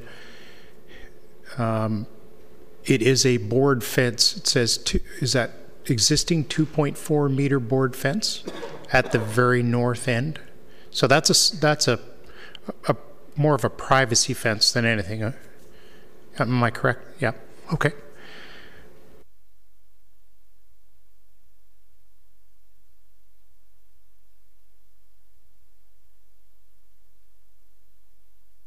Two questions, just for clarification. So, the play area there, I'm seeing is behind the 2 units which don't belong to the daycare. So what does it mean? Maybe, I don't know, staff, in terms of ownership, in terms of allowing the play area to be there. I don't know when maybe the town, the staff, or you should comment on that. Yeah, actually, Hank just asked the same question. And the answer was they still have clear access because they have a walkway and then they have a grass buffer before the fence, so their access is clear. Yes, I understand. Come on forward, and we'll bring the plaza owner forward. I understand. I've been there. So what do you need to know there? Yes, so, this one here. Yeah, so what do you need? Clear, so.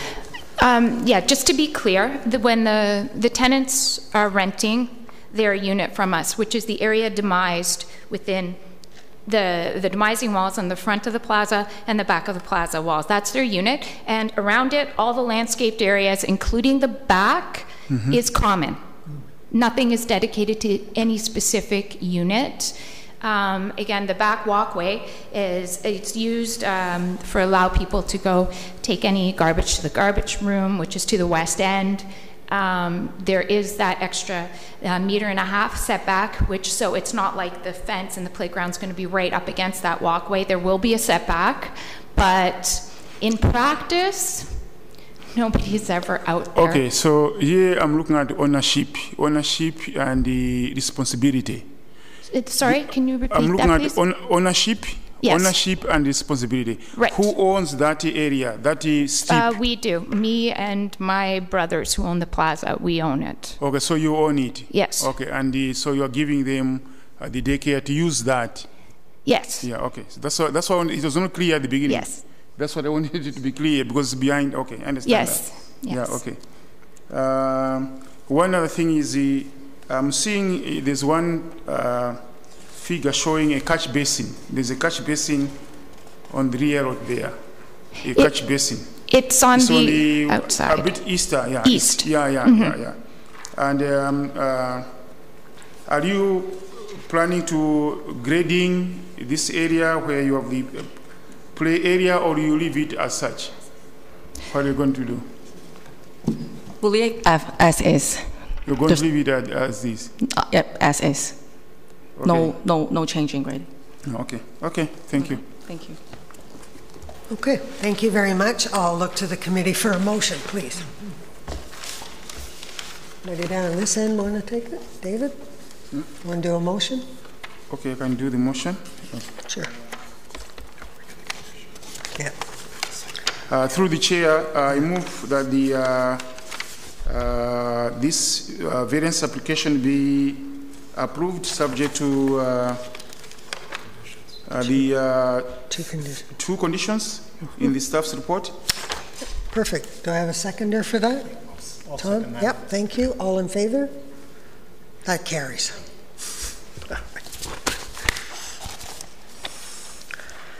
And finally, last application, Turner, 70 Catherine Avenue, file MV 2018-12AC.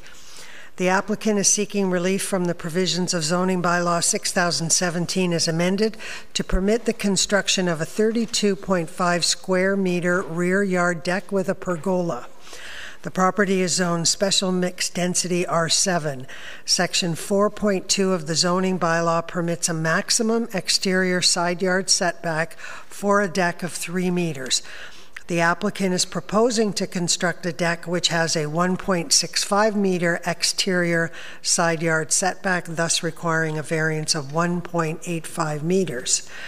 Application 12B is The bylaw permits a maximum encroachment for the eaves of 0.7 meters, and the applicant is proposing to construct a deck with attached pergola, which has an eaves encroachment of 2.05 meters, thus requiring a variance of 1.35 meters.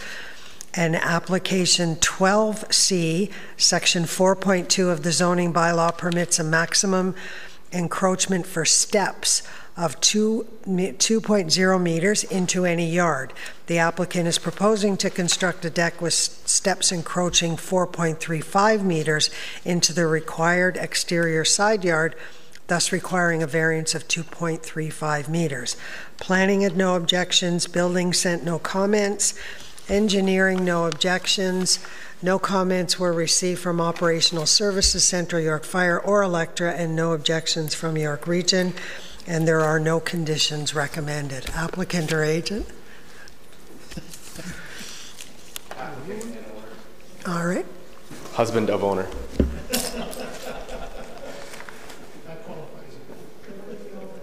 Nothing further to add, unless you have any questions, if you have an answer.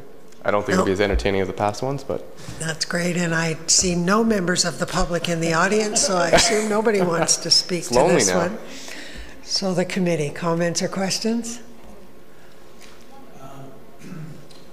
I have no questions, but I just want to point out something. I believe under application MV 218-12A, the setback for a deck of 3 meters, that should be 3.5 meters.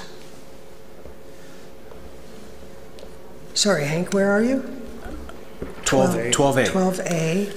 It refers to a deck of 3 meters. I think that should be 3.5. And the applicant is proposing 1.65, requiring a variance of 1.85. I believe that's... Staff, just double check that number for us, just to make sure the recommendation's accurate. Through the chair, yes, that's correct. That's an error that was made in the report and got carried over. But that is correct. It should be 3.5, and that's what was confirmed by the zoning staff. Thank you very much, Hank. So we will change that one to read for a deck of 3.5 meters. The variance still remains 1.85 meters. Okay, Tom? I'm good. Okay, good. I just have to make a comment. When I see former Deputy Mayor Bob McRoberts is okay with it, I'm good with it. Bob is a good neighbor to have, absolutely. That's right. I actually served on council with Bob, so yeah. No, I'm kidding, of course. You should Yes. be congratulated on getting all the neighbor signatures. Good for you. Yeah. It's a tight-knit neighborhood, so... Yeah, no, it's great. And when we see something like this, in all seriousness, it gets weight, because then we know that the neighborhood is not concerned about the minor variance, and it helps us a lot. So thank you for that. Motion, please. Hank. Would put forward a motion to approve applications 12A, 12B, and 12C as recommended. As amended, sorry.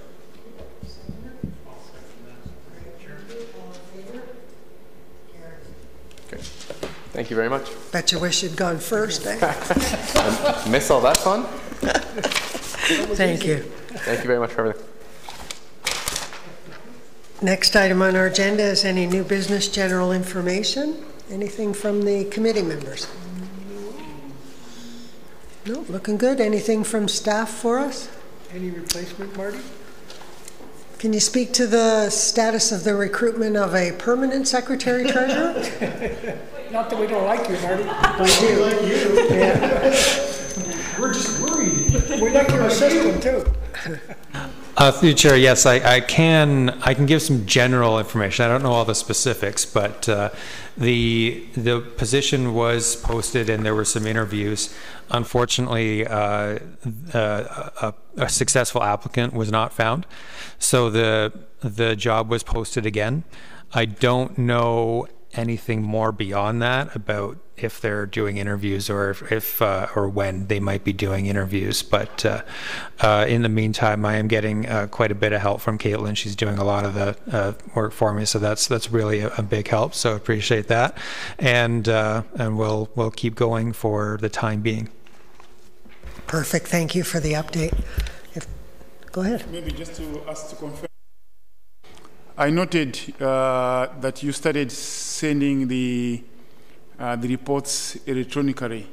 So let's say the public notices and so on, instead of sending hard copies, which is good. But I made a mistake. You know, he knows I asked them for the report. I deleted that email by mistake, the first one. I deleted the email because I received lots of emails. Yeah. So I just looked at it and said, maybe it's just information. I should have scrolled down to see that there are attachments and so on. So yeah, absolutely. That was a big change for us because we always got the original applications in the mail, and then we would get the staff reports electronically.